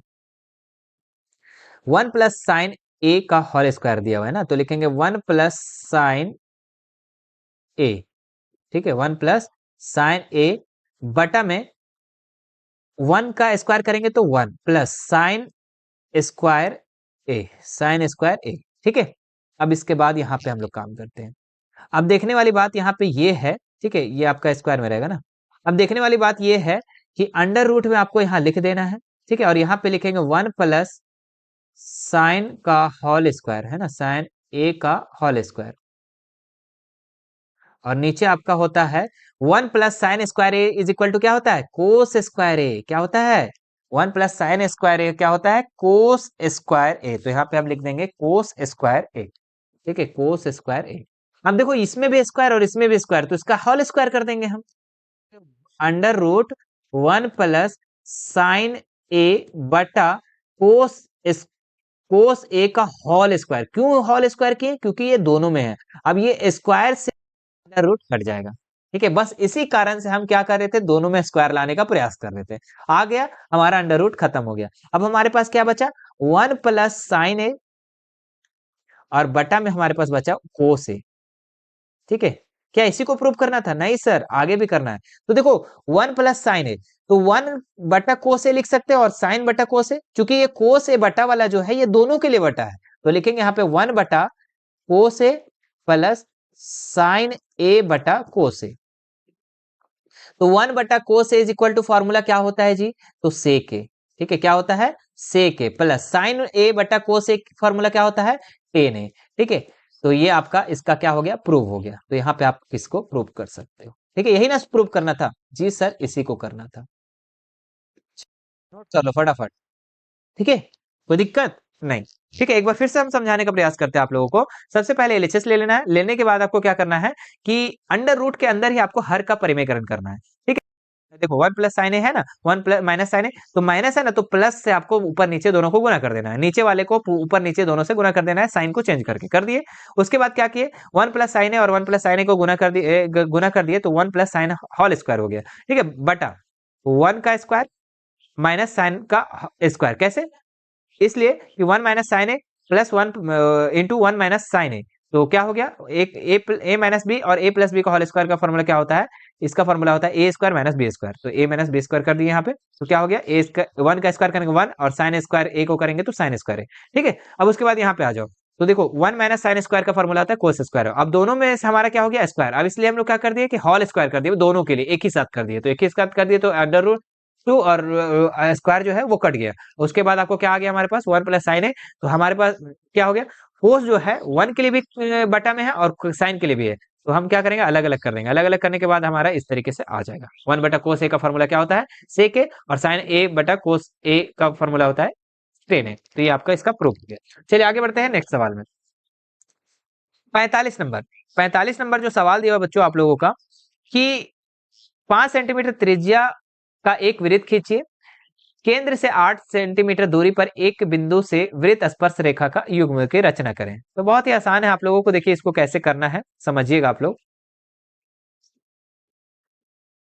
इसको हटा देते हैं और सबसे पहले हम लोग एक वृत्त बना लेते हैं। क्या बना लेंगे हम लोग, एक वृत्त बना लेंगे। ये रहा हमारा, इसको उठा लेते हैं, इसको पहले छोटा कर लेते हैं ताकि समझ में आ जाए। ठीक है, चलिए वृत्त बनाए हम लोग फटाफट। तो ये हमारा बन गया वृत्त, बन गया वृत्त। अब इसके बाद हम क्या करेंगे 5 सेंटीमीटर नाप करके, ठीक है, आपको स्केल से 5 सेंटीमीटर वृत्त त्रिज्या वाला आपको क्या करना है नाप करके वृत्त को खींच लेना है। वृत्त को खींचने के बाद आपको क्या करना है मेरे प्यारे बच्चों, अच्छा इस केंद्र को हम लोग यहाँ पे ना गड़बड़ा जाएगा, इसलिए केंद्र का यहाँ पे हम बिंदु दे देते हैं। ठीक है, अब यहां से केंद्र से 8 सेंटीमीटर दूरी पर एक स्थित बिंदु पर कोई वृत्त का स्पर्श रेखा खींचना है, तो 8 सेंटीमीटर को नापना है। ठीक है, मान लो कि यहां से हम 8 सेंटीमीटर नाप लेते हैं। ठीक है, चलिए थोड़ा सा बड़ा हो जाएगा इसलिए हम लोग कुछ कुछ भी मान सकते हैं यहाँ पे। ठीक है, अब करके करना है यहाँ पे। ठीक है, 8 सेंटीमीटर नाप लिए। अब नापने के बाद आपको क्या करना है बच्चों, ठीक है, ये इंच में दिया हुआ है ना इसीलिए यहाँ पे थोड़ा बड़ा बन जा रहा है। ठीक है, सेंटीमीटर में नहीं है इसके लिए यहाँ पे, तो इंच में है इसलिए हम लोग यहाँ पे बड़ा बन रहा है। अब क्या करेंगे यहाँ पे आपको ये प्रकाल को उठाना है। ठीक है, आपको क्या करना है यहाँ पे प्रकाल को उठाना है, और ये केंद्र से और इसको थोड़ा सा बड़ा करके, मतलब कि ये जो रेखा दिया है ना रेखा से बड़ा करके आपको एक चाप काट लेना है। ठीक है, एक आपको क्या करना है चाप काट लेना है। तो चलिए इसको काटते हैं। चाप कैसे कटेगा जी, ओहो घूम नहीं रहा है, कैसे घूमेगा जी ये?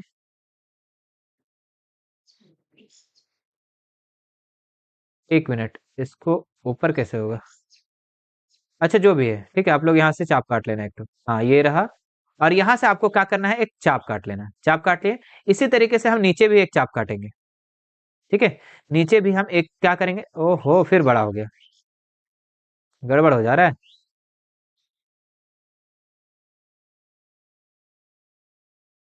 देखो हाँ ठीक है, यहाँ से भी हम एक क्या करेंगे चाप काट लेंगे, काट लिए। अब उसके बाद हम इधर केंद्र मान लेंगे, यहाँ पे एक बार केंद्र मान लेंगे। ठीक है, इसको हम क्या कर लेंगे केंद्र मान लेंगे, और यहाँ से फिर एक चाप काटने का प्रयास करेंगे हम। ठीक है, चलो इसको उठाते हैं यहाँ पे, और यहाँ से हम चाप काटते हैं। ये उल्टा कैसे होगा जी, ये तो उल्टा तो हो ही नहीं रहा है। एक मिनट, अच्छा चलिए यहीं से हम चाप काट लेते हैं। यहाँ से मान करके हम यहाँ पे एक क्या करेंगे, मान लो इस तरीके से चाप काट लेंगे। ठीक है, चाप काटने के बाद हम क्या करेंगे बच्चों, यहाँ इन दोनों रेखा को हम क्या कर देंगे आपस में मिला देंगे। ठीक है, इन दोनों रेखा को हम क्या कर देंगे आपस में मिला देंगे, इस तरीके से मिला देंगे। ठीक है, और उसके बाद मिलाने के बाद आपको क्या करना है बच्चों, इसके बाद मिलाने के बाद यहाँ से आपको एक रेखा खींच देना है। यहाँ से आपको क्या करना है एक रेखा खींच देना है, और यहाँ से भी आपको एक रेखा खींच देना है, तो यहाँ से आपका दोनों जो होगा स्पर्श बिंदु यहाँ से बन जाएगा। ठीक है, चलिए अब हम लोग आगे बढ़ते हैं नेक्स्ट सवाल में। ठीक है, बाकी आप लोगों को और भी अच्छे से बता देंगे वो चैप्टर को। क्या है आकृति में चतुर्थांश ओ पी बी क्यू के अंतर्गत एक वर्ग ओ ए बी सी बना हुआ है, यदि ए ओ बराबर 20 सेंटीमीटर है तो छायांकित भाग का क्षेत्रफल ज्ञात करना है, और पाई का मान कितना लेना है 3.14 का प्रयोग करना है। तो देखो यहाँ पे एक चतुर्थांश दिया हुआ है, सिंपल सी बात दिख रहा है आपको। अब इस चतुर्थांश का क्षेत्रफल में से हम वर्ग का क्षेत्रफल को घटा देंगे तो छायांकित भाग का क्षेत्रफल निकलेगा कि नहीं, निकल जाएगा। तो चलिए जो जो दिया हुआ है सबसे पहले हम वो लिखते हैं। सबसे पहले आपका दिया हुआ वर्ग की भुजा, वर्ग की भुजा कितना दिया हुआ है ओ ए, ये दिया हुआ आपका 20। ठीक है, तो यहाँ पे हम लिखेंगे वर्ग की भुजा, वर्ग की भुजा, तो वर्ग की भुजा दिया हुआ 20 सेंटीमीटर। ठीक है, और क्या दिया हुआ आपका तो सबसे पहले देखो वर्क का भुजा दिया मैंने, तो सबसे पहले हम वर्क का विकर्ण निकाल लेते हैं, इसको निकाल लेते हैं। क्योंकि ये जब निकलेगा ना तो ये समझ लो कि ये वृत्त का त्रिज्या निकल जाएगा। क्योंकि देखो यहाँ से केंद्र से लेके यहाँ तक की दूरी को त्रिज्या ही कहते हैं। तो हम इसलिए क्या करेंगे, हम लोग वर्क की विकर्ण निकाल लेंगे। तो वर्क की विकर्ण कैसे का फॉर्मूला क्या होता है, इसका फॉर्मूला होता है √2 गुना ए। ठीक है, तो लिखेंगे √2 गुना ए का मान कितना हो जाएगा, ए का मान आपका यहाँ पे 20 दिया हुआ है, तो कितना हो जाएगा 20√2। ये आपका वर्क का विकर्ण निकल गया। ठीक है, वर्क का विकर्ण निकल गया। अब यही आपका क्या हो जाएगा, ये चतुर्थांश का त्रिज्या हो जाएगा। यहाँ पे लिख देंगे हम चतुर्थांश का त्रिज्या कितना हो जाएगा 20√2। अब जब त्रिज्या निकल ही गया तो त्रिज्या का अब हम लोग छायांकित भाग का नहीं निकाल सकते हैं, बिल्कुल निकाल सकते हैं। तो यहाँ लिखेंगे हम लोग छायांकित भाग का क्षेत्रफल, छायांकित भाग का क्षेत्रफल। इसका जो फॉर्मूला हो जाएगा बच्चों, क्या हो जाएगा कि छायांकित भाग जो है ना साइड साइड में, इसी का निकालना है। तो हम क्या करेंगे, चतुर्थांश का पूरा निकाल लेंगे और उसमें से वर्ग का क्षेत्रफल को हम क्या कर देंगे, घटा देंगे। तो लिखेंगे चतुर्थांश का क्षेत्रफल का क्षेत्रफल माइनस वर्ग का क्षेत्रफल, वर्ग का। तो चतुर्थांश का क्षेत्रफल कितना हो जाएगा, तो चतुर्थांश का क्षेत्रफल का फॉर्मूला क्या होता है, 1/4 पाई आर स्क्वायर। ठीक है, माइनस वर्ग का क्षेत्रफल क्या होता है, भुजा स्क्वायर, तो मतलब कि एक। तो 1/4 लिखेंगे, पाई का मान लिखेंगे 22/7। अच्छा 22/7 नहीं लेना है यहाँ पे कितना लेना है आपको, यहाँ पे आपको लेना है 3.14। ठीक है, गुना आर, आर स्क्वायर, आर का मान कितना दिया हुआ है, तो आर का मान जो आपका दिया हुआ है 20√2। ठीक है, और गुना में से फिर 20√2 करेंगे, क्यों करेंगे, क्योंकि ये स्क्वायर है, माइनस ए स्क्वायर। ठीक है, ए का मान कितना दिया हुआ है 20, तो 20 गुना 20। ठीक है, चलिए इसको थोड़ा सा हम ऊपर कर लेते हैं। चलिए अब देखो यहाँ पे हम क्या करेंगे इसको, कि 1/4, और यहाँ पे इसको हम लोग ऐसे दे सकते हैं, काट सकते हैं, तो यहाँ पे 100 हो जाएगा। काटो तो फटाफट, कितना से कटेगा जी, देखो ये 20 से कट जाएगा, 20×5 = 100। ठीक है, और कट रहा है, हाँ ये 4×5 = 20, ये भी कट जा रहा है, 4×5 = 20, फिर 5 से 5 कट जा रहा है ना, 5 से 5 भी कट जा रहा है। तो ये हम इसको मिटा देते हैं, चूंकि ये बचा ही नहीं। तो हमारे पास क्या बचा अब, 314, 314 और √2। ठीक है, यहाँ पे क्या है, √2 गुना √2 गुना करेंगे कितना हो जाएगा, ओनली 2। ठीक है, माइनस 2 दूनी 400। ठीक है, 314 को 2 से गुना करेंगे कितना हो जाएगा 628। ठीक है, और माइनस 400, 628 में से 400 को घटाएंगे कितना बचेगा जी, तो कितना बचेगा, 628 में से 428 को घटाएंगे तो 228 बचेगा। तो 228 सेंटीमीटर स्क्वायर इसका आंसर हो जाएगा। क्लियर है, चलो इसको भी आप लोग नोट कर लो। आगे बढ़ते हैं बाबू। हाँ क्या है, 47 नंबर सवाल क्या है, द्विघात समीकरण। यहाँ से आपका 5 नंबर स्टार्ट हो जाता है। ठीक है, 2x² - 7x + 3 का विविक्तर और मूलों की प्रकृति और द्विघात सूत्र का प्रयोग करके इसका मूल निकालना है। बहुत ही अच्छा सवाल है। आपको सबसे पहले विविक्तर निकालना है, तो विविक्तर है ना, सबसे पहले देखो यहाँ पे क्या दिया हुआ है, 2x² - 7x + 3। तो a का मान कितना हो जाएगा, 2 हो जाएगा, b का मान कितना हो जाएगा, -7 हो जाएगा, और c का मान कितना हो जाएगा, 3 हो जाएगा। है ना, x के पहले b होता है 3, और c हो गया, और a का मान 2 हो गया। है ना, अब हम लोग क्या निकालेंगे, d का मान निकालेंगे। ठीक है, विविक्तर, विविक्तर जो भी है, जैसे भी है। ठीक है, आप लोग इसको साफ साफ लिख लेना। तो इसका फॉर्मूला क्या होता है, इसका फॉर्मूला होता है b² - 4ac। ठीक है, तो b कितना दिया है, तो -7, तो -7 का क्या कर देंगे, स्क्वायर कर देंगे, माइनस 4ac, 4 इंटू a का मान 2 और c का मान 3। ठीक है, तो 7 7 49 माइनस 4 दूनी 8 3 24, 49 में 24 घटाएंगे कितना हो जाएगा 25। मतलब कि d का जो वैल्यू निकल गया बच्चों, वो 0 से बड़ा निकल गया। d का जो वैल्यू निकला ना, वो 0 से बड़ा निकल गया। इसका मतलब क्या हुआ, कि जो मूल निकलेगा ना, जो मूल निकलेगा वो वास्तविक क्या निकलेगा, वास, वास्तविक और असमान निकलेगा, मतलब अलग अलग निकलेगा। देखना अभी हम लोग मूल निकालेंगे, मूल निकालने बोला है ना, हाँ, तो असमान निकलेगा, दोनों का मान अलग अलग निकलेगा। ठीक है, असमान होगा। ठीक है, चलिए यहाँ पे बनाते हैं हम लोग इसको, दो मूल निकालना है यहाँ पे। तो दो मूल कैसे निकलेगा, सबसे पहले आपको क्या करना है, आपको एक फॉर्मूला याद रखना होगा। फॉर्मूला क्या होता है, x बराबर, इसका फॉर्मूला होता है -b ± √d और बटा में 2a होता है। ठीक है, तो -b, तो -b का मान कितना था, तो -7, तो माइनस एक फॉर्मूला वाला और यहाँ वाला 7, तो -7, और प्लस माइनस √d, d का मान कितना था, तो 25 था, 25 लिख देंगे, बटा में 2a का मान 2। चलिए यहाँ पे आ जाओ, माइनस माइनस प्लस 7 हो जाएगा। अब यहाँ पे हो जाएगा प्लस माइनस 25 का वर्गमूल निकालेंगे तो कितना हो जाएगा, 5 निकलेगा। बटा में 2 दूनी 4 हो जाएगा। अब यहाँ से बच्चों ये दोनों गोतियां अलग अलग हो जाएगा। ठीक है, ये दोनों जो है आपको दो भाग में इसको बांट देना है। ठीक है, सब ये एक्स ही का मान है ना, क्योंकि यहाँ पे एक बार प्लस लेना है और एक बार आपको माइनस लेना है। तो x बराबर हम एक बार क्या करते हैं, प्लस लेते हैं, 7 प्लस 5 बटा 4। ठीक है, और एक बार हम क्या करेंगे, 7 माइनस 5 बटा 4। क्योंकि एक बार प्लस लेना है एक बार माइनस लेना है। तो 7 5 12 बटा 4, तो 4 तिया 12, मतलब कि x का मान जो निकल गया वो आपका 1 3 निकल गया। इधर निकालते हैं, x बराबर 7 में से 5 गया तो 2 बचा, और यहाँ पे 4, यहाँ पे 1 दूनी 2 और 2 दूनी 4, मतलब कि एक x का मान निकल गया आपका 1/2। मतलब कि दोनों मूल निकल गया आपका, सबसे पहला मूल निकला 3 और दूसरा मूल निकला आपका 1/2।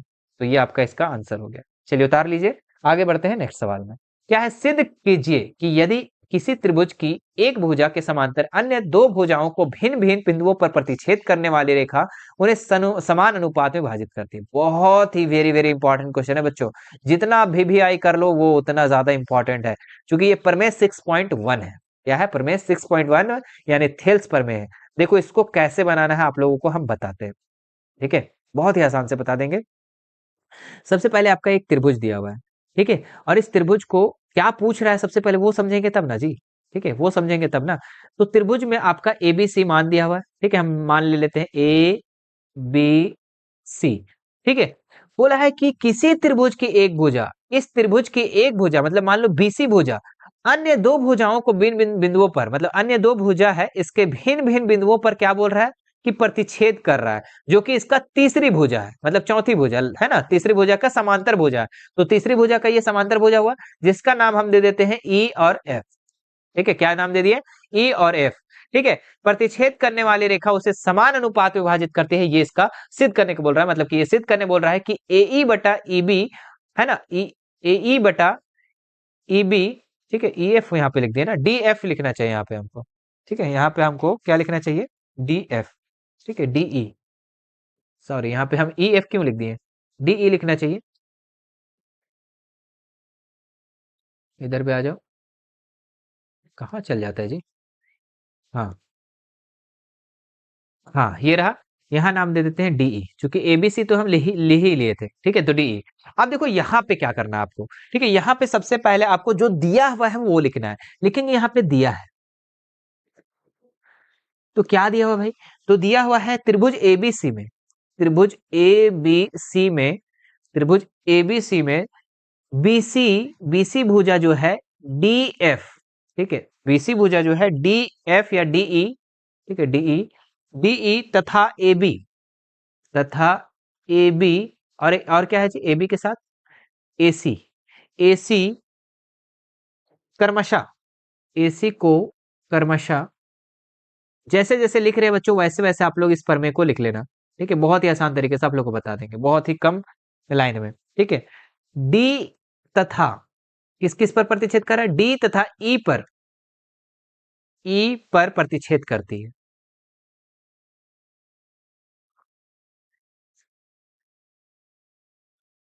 करती है। ठीक है, मतलब कि ABC जो त्रिभुज है बच्चों, BC का समांतर जो है DE है, और ये AB और AC पर जो क्रमशः D और E क्या करती है, प्रतिच्छेद करती है। अब नीचे लिखेंगे हम सिद्ध करना है।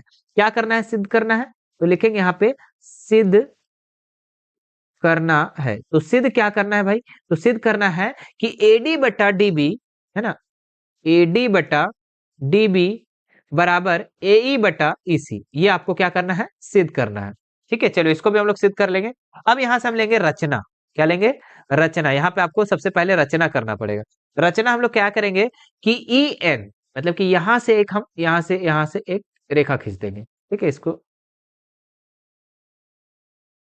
रेखा ले लेते हैं साफ साफ। ठीक है, यहां से हम एक क्या कर देंगे, रेखा खींच देंगे। ठीक है, तो जिसका नाम हम दे देंगे हम यहाँ पे EN। ठीक है, EN जो है ये किस पर लंब खींचा गया, AB पर। ठीक है, तो लिखेंगे लंब AB।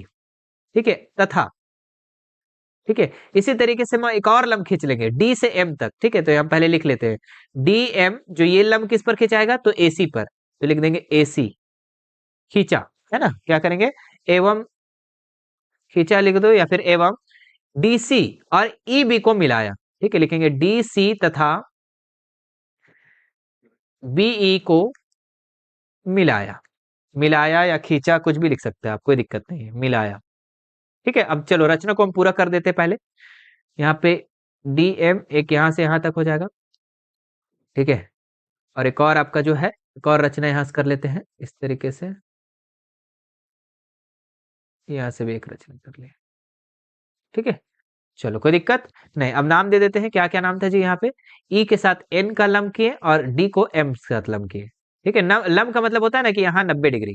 ठीक है, यहाँ पे क्या हो जाएगा, 90 डिग्री। ठीक है, अब देखो यहाँ से हम क्या करेंगे, प्रमाण लेंगे। प्रमाण, प्रमाण में आपका एक क्या लिखेंगे बच्चों, चूंकि, लिखेंगे चूंकि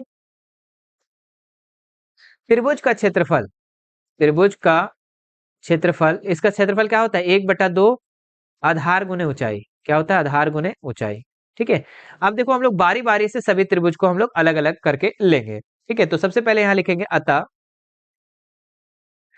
अतः एरिया ऑफ, है ना, त्रिभुज का क्षेत्रफल को हम लोग एरिया ऑफ लिख सकते हैं। लिखेंगे एरिया ऑफ एडीई, हम ऊपर वाले त्रिभुज का बात कर रहे हैं। किसका बात कर रहे हैं, एडीई, ऊपर वाले त्रिभुज।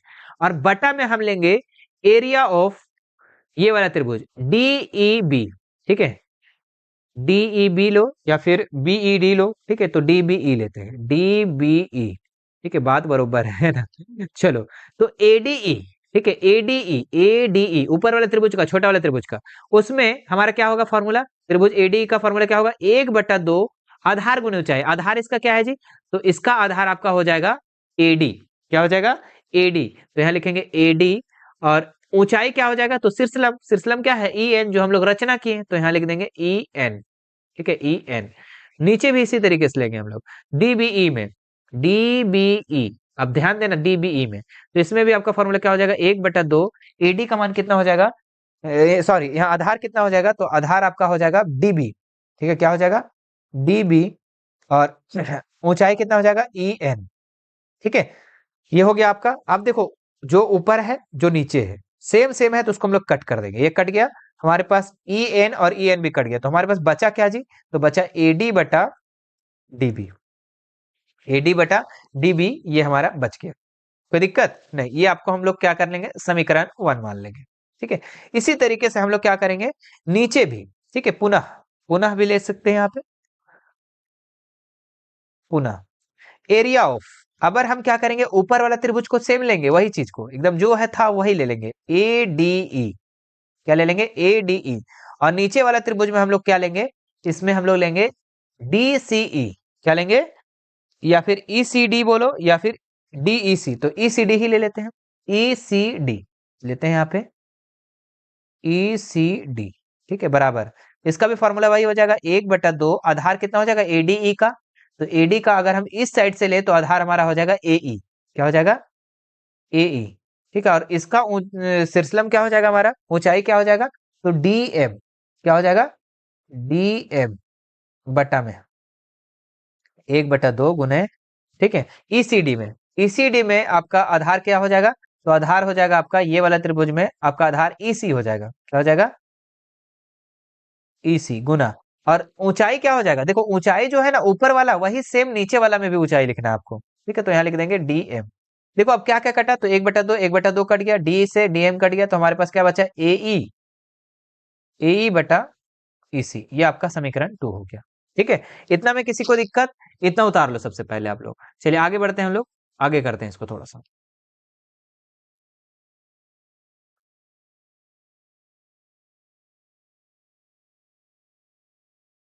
हाँ, अब देखो यहां से हम बनाते हैं आगे, क्या है दिया हुआ यहाँ पे आपका। अब देखो इस एक चीज को आपको एक याद रखना होगा। ठीक है, क्या याद रखना होगा, कि चूंकि एक ही, है ना, एक ही आधार और एक ही समांतर रेखाएं, है ना, एक ही, लिख ही देते हैं हम पहले, एक ही आधार और एक ही समांतर रेखाएं, एक ही आधार और एक ही समांतर रेखाएं डीई समांतर बीसी। ठीक है, डीई समांतर बीसी पर बनी है, पर बनी त्रिभुज का क्षेत्रफल, त्रिभुज का क्षेत्रफल क्या होती है, बराबर होती है, होते हैं। ठीक है, तो जब एक ही आधार और एक ही समांतर रेखाएं के बीच जब दो त्रिभुज बनेगा बच्चों, तो वो दोनों त्रिभुज जो होगा ना, वो बराबर होगा। आपको हम समझा देते हैं, आपको यहाँ चित्र से देख करके। ठीक है, देखिए आपका एक ही, ठीक है, एक ही आधार पर देख लो, यहाँ पे एक ही आधार पर, इसका आधार ये है, और एक ही आधार और एक ही समांतर रेखा के बीच ये DEB, ये वाला त्रिभुज बच्चों, ये वाला त्रिभुज और ECD जो है, दोनों क्या होगा, बराबर होती है। ये आपका थ्योरम है, ये आपका याद रखना होगा ये चीज को। ठीक है, चलो अब आगे हम लोग नीचे आगे जो था 2 लाइन लिखना था, वो भी लिख लेते जल्दी जल्दी। ठीक है, तो अब लिखेंगे यहाँ पे हम लोग त्रिभुज, इसलिए त्रिभुज DBE है ना, DBE, अरे DBE लिखने का छोड़ के BB लिख रहे, बताओ। ठीक है, आप लोग मत लिखना इस तरीके से जी। DBE है ना, DBE बराबर एरिया ऑफ लिखना पड़ेगा ना जी, area of DBE, area of ECD, ECD। ठीक है, ये दोनों क्या हो जाएंगे, आपस में बराबर हो जाएंगे। ठीक है, अब हम लोग का बच्चों यहाँ पे जब दोनों बराबर हो जाएगा, ठीक है, जब दोनों बराबर होगा, तो यहाँ पे ध्यान देने वाला बात ये है कि देखो ये दोनों लेफ्ट लेफ्ट वाला, देखो ADE और ADE दोनों जब ऊपर ऊपर वाला बराबर है, तो नीचे नीचे वाला बराबर होगा। कैसे नहीं होगा, क्योंकि अभी हम लोग DBE और ECD को बराबर किए है ना, DBE और ECB को बराबर किए समीकरण थर्ड से, की कि नहीं कही। अब देखो यहाँ पे ध्यान देने वाली बात है कि अगर ये साइड वाला और ये साइड वाला अगर बराबर हो गया, तो राइट राइट साइड पे बराबर होगा कि नहीं होगा, बिल्कुल सर होगा। तो इसलिए हम लिखेंगे यहाँ पे समीकरण 1, 2 तथा थर्ड से, 3 से क्या हो जाएगा कि लेफ्ट लेफ्ट बराबर हो गया, तो राइट राइट भी हमारा बराबर हो जाएगा, AD बटा DB और बराबर में AE बटा EC। ठीक है, इसी को आपको क्या करना था, प्रूव करना था। ठीक है, चलो फटाफट आप लोग नोट कर लो इसको। ठीक है, नोट। चलिए क्वेश्चन जो दिया हुआ है अगला, मीनार के आधार से, मीनार के आधार से और एक सरल रेखा में 4 मीटर और 9 मीटर की दूरी पर स्थित दो बिंदुओं से मीनार के शिखर का उन्नयन कोण पूरक कोण है। सिद्ध कीजिए कि मीनार की ऊंचाई 6 है। ठीक है, तो सबसे पहले हम लोग एक मीनार बना लेंगे। ठीक है, क्या करेंगे, सबसे पहले एक हम लोग मीनार बना लेंगे। ठीक है, सीधा लाइन से हम लोग एक मीनार को बना लेते हैं, बन गया मीनार। ठीक है, और मीनार से दो एक सरल रेखा जो है, ये 4 मीटर और 9 मीटर की दूरी पर स्थित है। तो चलिए एक सरल रेखा बना देते हैं यहाँ पे, थोड़ा सा टेढ़ा हो जा रहा है, इसको सीधा कर लेते हैं। हाँ, अब देखिए यहाँ से यहाँ तक आपका, ठीक है, इसको हम लोग मिला देते हैं, एक यहाँ से यहाँ तक और एक और मान लो कि यहाँ से एक और होगा।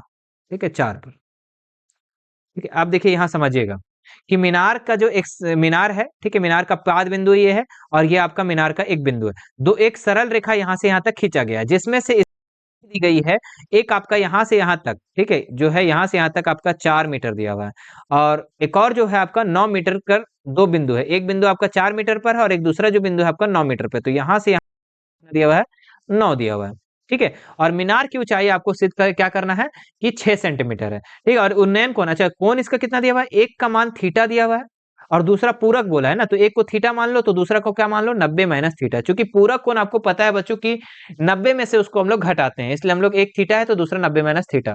सबका नाम ले लेते हैं, इसका नाम A, इसका नाम B और इसका नाम C और इसका नाम D। ठीक है, अब यहाँ पे हम लोग लिखेंगे माना, माना AB मीनार की ऊंचाई है। ठीक है, मीनार की ऊंचाई है, ऊंचाई है। ठीक है, माना AB हम क्या कर लिए, मीनार की ऊंचाई है। ठीक है, तथा, ठीक है, तथा BD एक सरल रेखा है, BD एक सरल रेखा है। ठीक है, यहां तक कोई कोई दिक्कत, ये लिख दिए। अब उसके बाद हम लोग क्या करना है, सिद्ध करना है, सिद्ध करना है, सिद्ध करना है कि मीनार की ऊंचाई 6 सेंटीमीटर, मतलब कि ये AB की जो दूरी है वो कितना है, 6 सेंटीमीटर आपको सिद्ध करना है। तो सिद्ध क्या करना है कि AB बराबर 6 सेंटीमीटर। ठीक है, इसको आपको क्या करना है, सिद्ध करना है। चलिए बहुत ही आसान है। देखो इसको सबसे पहले हम लोग क्या करेंगे ना, एक छोटा वाला त्रिभुज ABC वाला मिलेंगे, उसके बाद फिर बड़ा वाला त्रिभुज मिलेंगे। ठीक है, तो सबसे पहले हम लोग यहाँ लिखेंगे समकोण त्रिभुज ABC में, ABC में ठीक है, तो एबीसी वाला में देखो कि लंब और आधार को लेकर चलना है। ठीक है, तो लंब और आधार किस में आता है, तो टेन में आता है, तो tan theta is equal to लंब बटा आधार। तो लंब क्या है, एबी, और आधार कितना है, बीसी। ठीक है, चलिए टेन थीटा देखेंगे, tan theta is equal to AB. AB का मान कितना दिया हुआ है सर, नहीं दिया हुआ है, तो एबी की जगह में एबी। बीसी का मान कितना दिया हुआ है, 4, तो 4 लिख देंगे, है ना। ये हो गया आपका ये आपको इसको क्या मान लो ना, समीकरण 1 मान लो। ठीक है, इसी तरीके से हम फिर से पुनः लेंगे। ठीक है, पुनः ले लेंगे। ठीक है, हैदराबाद नहीं, पुनः ले लो, है ना। क्या लिखेंगे, समकोण, समकोण त्रिभुज, और बड़ा वाला त्रिभुज में एडीबी में, एडीबी में, ओहो बी तो लिखाया ही नहीं, एडीबी में। ठीक है, तो एडीबी में, तो एडीबी में हम लोग अगर देखें बच्चों, लंब और आधार किस में आता है, तो इसमें भी आपका टेन में ही आता है। तो tan theta is equal to लंब कितना है हमारा एबी, और आधार कितना है, तो आधार जो है बीडी। ठीक है, पूरा यहां से यहां तक। ठीक है, तो बीडी। चलिए tan theta, tan theta, theta का मान कितना है, 90 माइनस थीटा। ठीक है, 90 माइनस थीटा, थीटा का मान यही था ना जी, हाँ बराबर। एबी का मान नहीं पता सर, और बीडी, बीडी का मान कितना है, तो बीडी का मान आपका दिया हुआ है 9, तो 9 लिख देंगे। ठीक है, इसको हम लोग मान लेंगे समीकरण 2। ठीक है, इसको क्या मान लेंगे हम लोग, समीकरण 2। अच्छा, इसको अभी समीकरण 2 मत मानो, थोड़ा सा इसको और आगे कर लो, इसको कर लो। 90 minus theta, tan 90 minus theta is equal to क्या होता है, tan 90 minus theta is equal to cot theta होता है। क्या होता है, कोट थीटा बराबर ए बी बटा 9। अब इसको हम लोग समीकरण 2 मान लेंगे। अब यहां से सॉल्यूशन कर रहे हैं। ठीक है, देखो लेफ्ट और लेफ्ट को क्या करो, मल्टीपल कर दो, और राइट को मल्टीपल कर दो। चलो लेफ्ट और लेफ्ट को मल्टीपल करते हैं, तो tan theta into cot theta, ये दोनों मल्टीपल कर दिए। इसी तरीके से राइट राइट भी हम मल्टीपल करेंगे, तो ए बी बटा 4, और इधर आपका राइट में एक और क्या था, ए बी बटा 9। ठीक है, चलो गुना करते हैं, तो tan theta is equal to cot theta कितना होता है पता है, 1 होता है, तो 1 लिख देंगे। ठीक है, ए बी और ए बी को, ए बी का स्क्वायर। ठीक है, 4 9 36। ठीक है, अब इसका हम क्या करेंगे, क्रॉस मल्टीपल कर देंगे, तो 36 का कितना हो जाएगा, 36। ए बी को 1 से करेंगे तो ए बी का स्क्वायर बराबर 36 को 1 से गुना करेंगे तो 36। ठीक है, ए बी स्क्वायर इधर आ जाएगा तो अंडर रूट में हो जाएगा 36, तो ए बी बराबर कितना हो जाएगा, तो 36 का वर्गमूल 6। अरे सर निकल गया, एबी का मान है ना, मतलब कि मीनार की ऊंचाई 6 ही सेंटीमीटर प्रूव हो चुका है। चलो फटाफट, चलिए उतार लीजिए फटाफट, आगे बढ़ते हैं हम नेक्स्ट क्वेश्चन में। एक ठोस अर्धगोले पर खड़े एक शंकु के आकार का है, जिनकी जिनकी त्रिज्याएं 1 सेंटीमीटर और शंकु की ऊंचाई उसकी त्रिज्या के बराबर है। ठोस का आयतन पाई के पदों में ज्ञात करना है। मतलब एक ठोस पर खड़े अर्धगोले पर खड़े एक शंकु के आकार का है ना। चलो अर्धगोला पर खड़ा है ना, चलिए बनाते हैं अर्धगोला पर खड़ा। अर्धगोला कैसे बनेगा, चलिए यहां से बना देते हैं फटाफट। तो अर्धगोला पर क्या खड़ा है, शंकु खड़ा है। चलिए इसको हम लोग शंकु बना देते हैं। एक तो इस तरीके का क्या है, शंकु है। अब इसमें क्या है कि त्रिज्याएं जो है इसकी 1 सेंटीमीटर दिया हुआ, मतलब कि दोनों की त्रिज्या आर जो है आपका दिया हुआ 1। ठीक है, इसको कैसे बनाना है वो समझिएगा आप लोग। ठीक है, यहाँ पे हम लोग लिखेंगे शंकु की त्रिज्या, जो जो दिया हुआ वो लिखेंगे, शंकु की त्रिज्या। तो शंकु की आपका त्रिज्या कितना दिया हुआ है जी, तो शंकु की त्रिज्या दिया हुआ 1, लिख देंगे 1। ठीक है, त्रिज्या मतलब आर। ठीक है, और उसके बाद आपका अर्धगोले का भी त्रिज्या दिया हुआ है। ठीक है, अच्छा ऊंचाई भी लिख लो ना इसको, ऊंचाई, ऊंचाई कितना दिया हुआ है, ऊंचाई आपका, ऊंचाई ऊंचाई ऊंचाई ऊंचाई उसके त्रिज्या के बराबर है, तो त्रिज्या जितना है उतना ऊंचाई है, तो इसका भी 1 हो जाएगा। अच्छा, अर्धगोले, अर्धगोले की त्रिज्या मतलब कि आर बराबर कितना हो जाएगा, इसका भी मान 1 हो जाएगा, क्योंकि अर्धगोले पर ही क्या है, शंकु अध्यारोपित है। तो शंकु और अर्धगोले क्या हो जाएगा, उसके त्रिज्या सेम हो जाएगी। अब आपको क्या निकालना है, ठोस का आयतन निकालना है। देखेंगे यहाँ पे ठोस का आयतन, तो ठोस का आयतन क्या होगा, अर्धगोले का आयतन प्लस शंकु का आयतन। ठीक है, तो यहाँ लिख देंगे हम लोग, जो भी लिखो आप, शंकु का आयतन प्लस अर्धगोले का आयतन।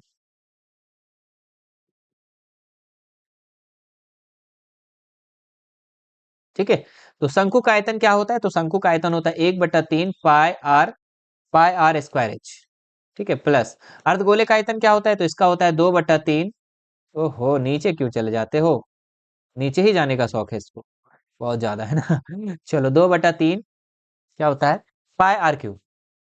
ठीक है, अब पाई के पदों में ही आपको उत्तर लिखना है। ठीक है, इसीलिए हम लोग क्या करेंगे ना, दोनों में जो कॉमन है वो कॉमन निकाल लेंगे। तो देखो 1/3 पाई, और दोनों का आर भी सेम है, इसलिए हम लोग आर स्क्वायर भी निकाल लेंगे। अंदर क्या बचा देखो, 1/3 निकल गया, है ना, और पाई निकल गया और आर स्क्वायर निकल गया, तो ओनली एच बचा। यहाँ पे अगर देखें तो 1/3 निकल गया, तो यहाँ पे 2 बचा, क्योंकि 3 नीचे वाला चला गया, ऊपर कुछ नहीं बचा, तो वो 2 है ना, और पाई भी निकल गया, और 2 ठो आर निकला, एक आर बचा जी, हाँ तो एक आर बचा है, लिख देते हैं 1/3, पाई के जगह हम पाई, आर के जगह हम क्या लिखेंगे, तो आर के जगह में हम यहाँ पे लिख देंगे 1, तो 1 का स्क्वायर प्लस एच का मान कितना है 1 प्लस 2 इंटू आर का मान के जगह 1, ठीक है, बराबर 1/2 पाई 1 का स्क्वायर 1, खत्म।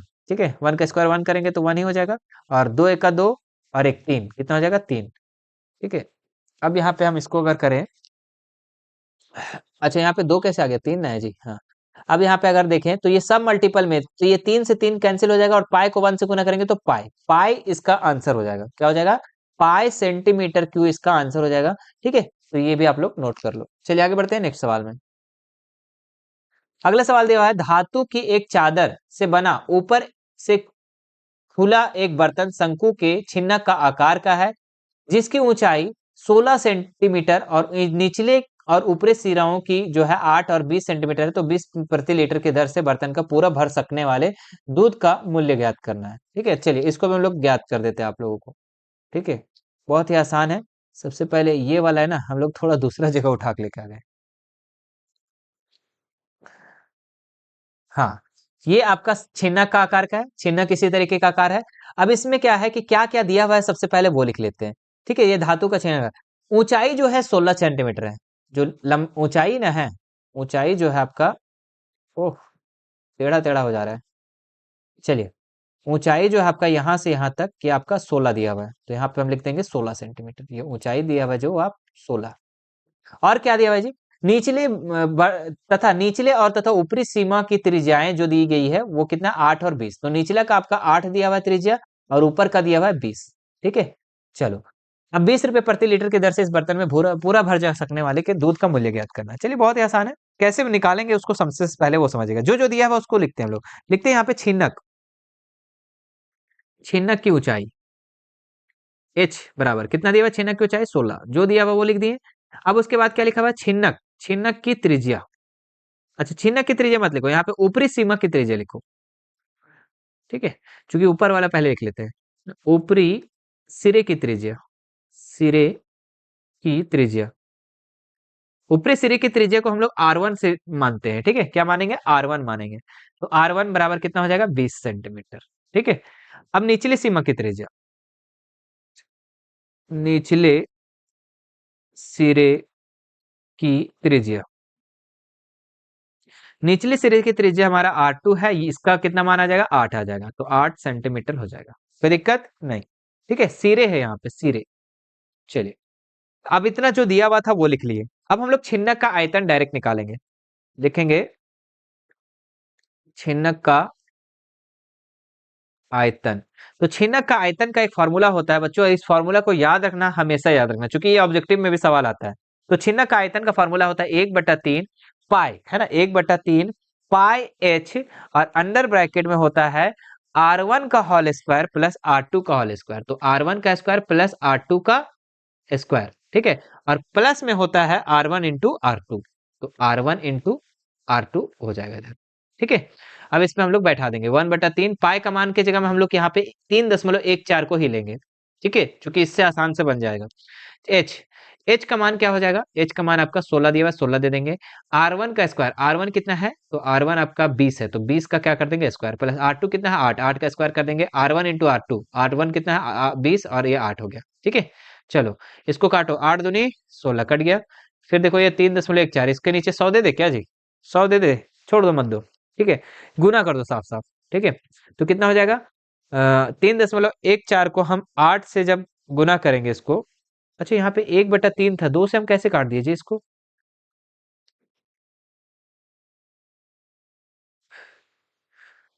हाँ ये 16। ठीक है, यहाँ पे 3 है, हाँ नहीं कटेगा ये। ठीक है, तो नहीं कटेगा तो हम क्या करेंगे, इसको 1/3 को 1/3 ही रहने देंगे, इंटू 314 इंटू 16, है ना, 3.14 और 16, और यहाँ पे अंदर वाला काम करते हैं पहले, 20 दो दो दूनी 4 मतलब 400 प्लस 8 64 और प्लस 20 अठे 20 अठे कितना होता है जी 8 दूनी 16, 160। ठीक है, चलो अब यहाँ पे आ जाओ, कितना हो जाएगा हमारे यहाँ पे 3.14। अच्छा, ये 1/3 गुना 3.14 और गुना 16, अब सबको जोड़ दो, सबको जोड़ेंगे कितना हो जाएगा 624। 624, ठीक है, 4 6 16 छक 22 और 4, ठीक है 624। ठीक है, अब देखो ये 3 से कट जा रहा है, कितना बार में कट रहा है ये 208 बार में, तो 208 लिख देंगे। कि हमारे पास क्या बचा जी 3.14 गुना 16 गुना 208, सबको गुना कर दो। सबको जब हम गुना करेंगे बच्चों तो ये हमारा आ जाएगा 1044। ठीक है, आप लोग गुना करके चेक कर लेना, 10,449.92। ठीक है, ये इसका हो जाएगा। ठीक है, ये इतना क्या हो जाएगा सेंटीमीटर क्यूब हो जाएगा। ठीक है, लेकिन हमारा इसका उत्तर अभी तक नहीं हुआ है, क्योंकि यहाँ पे दूध का मूल्य ज्ञात करने के लिए कह रहा है। क्या कह रहा है, दूध का मूल्य। तो यहाँ हम लोग कहाँ पे ज्ञात करेंगे दूध का मूल्य, थोड़ा सा हम क्या करते हैं ना, यहाँ पे हम जगह लेकर के और यहाँ काम करते हैं इसमें। ठीक है, दूध का मूल्य। तो सबसे पहले इसको जो है ना, ये सेंटीमीटर क्यूब में है, इसको में चेंज करना होगा। ठीक है, लिखेंगे लीटर में धारिता। तो लीटर में धारिता क्या हो जाएगा 10,449.92। और इसको हम 1000 से डिवाइड कर देंगे। क्यों, क्योंकि पता है आपको बच्चों कि यहाँ पे आपको लीटर में करने के लिए आपको 1000 से डिवाइड करना पड़ता है। ठीक है, आयतन को। अब इसके बाद हम क्या करेंगे यहाँ पे कि दूध का 1 लीटर का मूल्य कितना है, तो 1 लीटर का मूल्य कितना है मेरे प्यारे बच्चों। ठीक है, आप इसको अगर डिवाइड करोगे तो कितना हो जाएगा जी, 1000 से करेंगे तो 10 पॉइंट, ये 0.3 इधर चल जाएगा, इधर चल जाएगा, तो कहाँ जाएगा 10.44। ठीक है, 44, इसको हम 4 की जगह हम 4 5 भी लिख सकते हैं। ठीक है, चलो अब लिखेंगे यहाँ पे 1 लीटर, 1 लीटर दूध का मूल्य। 1 लीटर दूध का मूल्य कितना है 20 रुपया। हाँ सर 20 रुपया है। तो यहाँ पे 10.45 लीटर का मूल्य कितना हो जाएगा, लीटर का दूध का मूल्य कितना हो जाएगा, तो 20 × 10 45। ठीक है, 1045। इसको जब हम गुना करेंगे बच्चों 1045 से, तो हो जाएगा हमारे पास 209 रुपया। कितना हो जाएगा 209 रुपया। चलिए इसको भी आप लोग नोट कर लो। चलिए अब लास्ट सवाल मेरा बचा है बच्चों। ठीक है, लास्ट सवाल, इसको भी हम लोग फटाफट करते हैं। क्या है, निम्न आंकड़ों को बहुलक ज्ञात कीजिए। बहुत ही लॉलीपॉप सवाल, बहुत ही आसान सवाल। ठीक है, कैसे बनेगा वो हम बताने वाले बच्चों। ठीक है, वर्ग अंतराल दिया हुआ है और बारंबारता दिया हुआ है। ठीक है, सबसे पहले आपको क्या करना पता है, 2 कॉलम बना लेना है। चलिए बनाते हैं, 2 कॉलम बना लेते हैं फटाफट फटाफट फटाफट। चलो ये बन गया हमारा 2 कॉलम। ठीक है, ये यहां से यहां तक हो गया, ये यहां से यहां तक हो गया। ठीक है, यहां से एक और खींच लो। अब देखो यहाँ पे हम क्या करेंगे, एक में आपको सी आई क्लास इंटरवल दिया हुआ बच्चों, वर्ग अंतराल, जिसको हम लोग सी आई भी कहते हैं, तो लिख सकते हैं, वर्ग अंतराल भी लिख सकते हैं, कोई दिक्कत वाली बात नहीं है। ठीक है, कोई बोलेगा तो हमको बोलना तुम लोग। ठीक है, और फिर 10 से 20, 20 से 30, 30 से 40, 40 से 50, 50 से 60। ठीक है, ये हम लोग क्या कर दिए, लिख दिए। ठीक है, और सी आई हो गया। अब बारंबारता, जिसको हम लोग एफ लिखते हैं, फ्रीक्वेंसी, क्या हो जाएगा 6 8 15 9 और 8 हो गया। ठीक है, इतना लिख लेने के बाद बच्चों, ठीक है, आपको क्या करना है, आपको क्या क्या चाहिए वो ध्यान देना। ठीक है, तो यहाँ पे हम पहले बहुलक का फॉर्मूला बताएंगे, उसके बाद समझ में आएगा क्या क्या चाहिए। ठीक है, यहाँ लिखेंगे बहुलक। बहुलक का फॉर्मूला होता है, क्या बहुलक का फॉर्मूला होता है, वो तो बताओ जल्दी फटाफट बताओ। बहुलक का फॉर्मूला क्या होता है, बहुलक का फॉर्मूला होता है एल, है ना, L plus F1 minus F0 बटा 2F1 minus F0 minus F2 into H, ये इसका फॉर्मूला होता है। अब हमको इतना चीज चाहिए कि नहीं चाहिए, सब निकालने के लिए तो एल भी चाहिए, F1 भी चाहिए, जीरो चाहिए, सब चाहिए, है ना। तो यहाँ पे हम सबसे पहले ऊपर में क्या लिख लेंगे पता है, ये तो हम पहले फॉर्मूला बताए ना, इसके ऊपर में हम लिख लेंगे बहुलक के लिए। बहुलक के, तो बहुलक के लिए क्या क्या जरूरत पड़ती है, तो बहुलक के लिए जरूरत पड़ती है एल, F1, F0, F2 और H, इतना चीज की जरूरत पड़ती है। ठीक है, आप इस ये चीज को बना करके, ठीक है, ये कॉलम को बना करके आपको ये लिखना है बहुलक के लिए। ठीक है, तो एल कितना है भाई, तो एल कैसे निकलेगा, सबसे पहले आपको F1 निकालना होगा, जब F1 निकल जाएगा तभी आप सबका निकलेगा। तो F1 कौन हो रहेगा पता है, ठीक है, F1 जो होगा आपका, जो सबसे बड़ा फ्रीक्वेंसी होगा, तो कितना है 15 वाला, तो ये आपका F1 हो गया। कितना हो गया, ये आपका F1 हो गया 15। ठीक है, और इसी का ऊपर वाला जस्ट होता है F0, क्योंकि 1 के पहले क्या होता है 0 और 1 के बाद क्या होता है 2, तो ये F2। सब चीज मिल गया ना, F0 निकल गया, F1 निकल गया, F2 निकल गया। सर एल नहीं निकला, अरे F1 जो निकला ना, F1 के सीधे चल जाओ, सीधे चल जाओ, और जो एकदम लास्ट में रहेगा ना वही उसका L होता है। मतलब कि बहुलक वर्ग की निम्न सीमा को हम लोग L कहते हैं। तो L कितना है, 30 दिया हुआ है। F1 कितना है सर, 15 निकाले। F0 कितना है सर, 8 निकला। F2 कितना निकला सर, 9 निकला। सर H नहीं निकला। ओ भाई H का N निकलेगा। डिफरेंस देखो ना, डिफरेंस 10 और 20, 20 और 30, कितना का डिफरेंस चल रहा है, 10 का, तो 10 लिख देंगे बराबर। एल का मान कितना है, तो बैठा दो फटाफट। एल का मान हो गया हमारा 30। बहुलक बराबर लिख लेंगे फॉर्मूला, उसके बाद लिखेंगे, बैठाएंगे सब। F1 कितना है, तो F1 15 माइनस F0 कितना 8 बटा, यहाँ पे नीचे आ जाएगा 2 इंटू 15 माइनस 8, और माइनस F2 कितना है, तो F2 9, ठीक है। और इंटू में H का मान 10।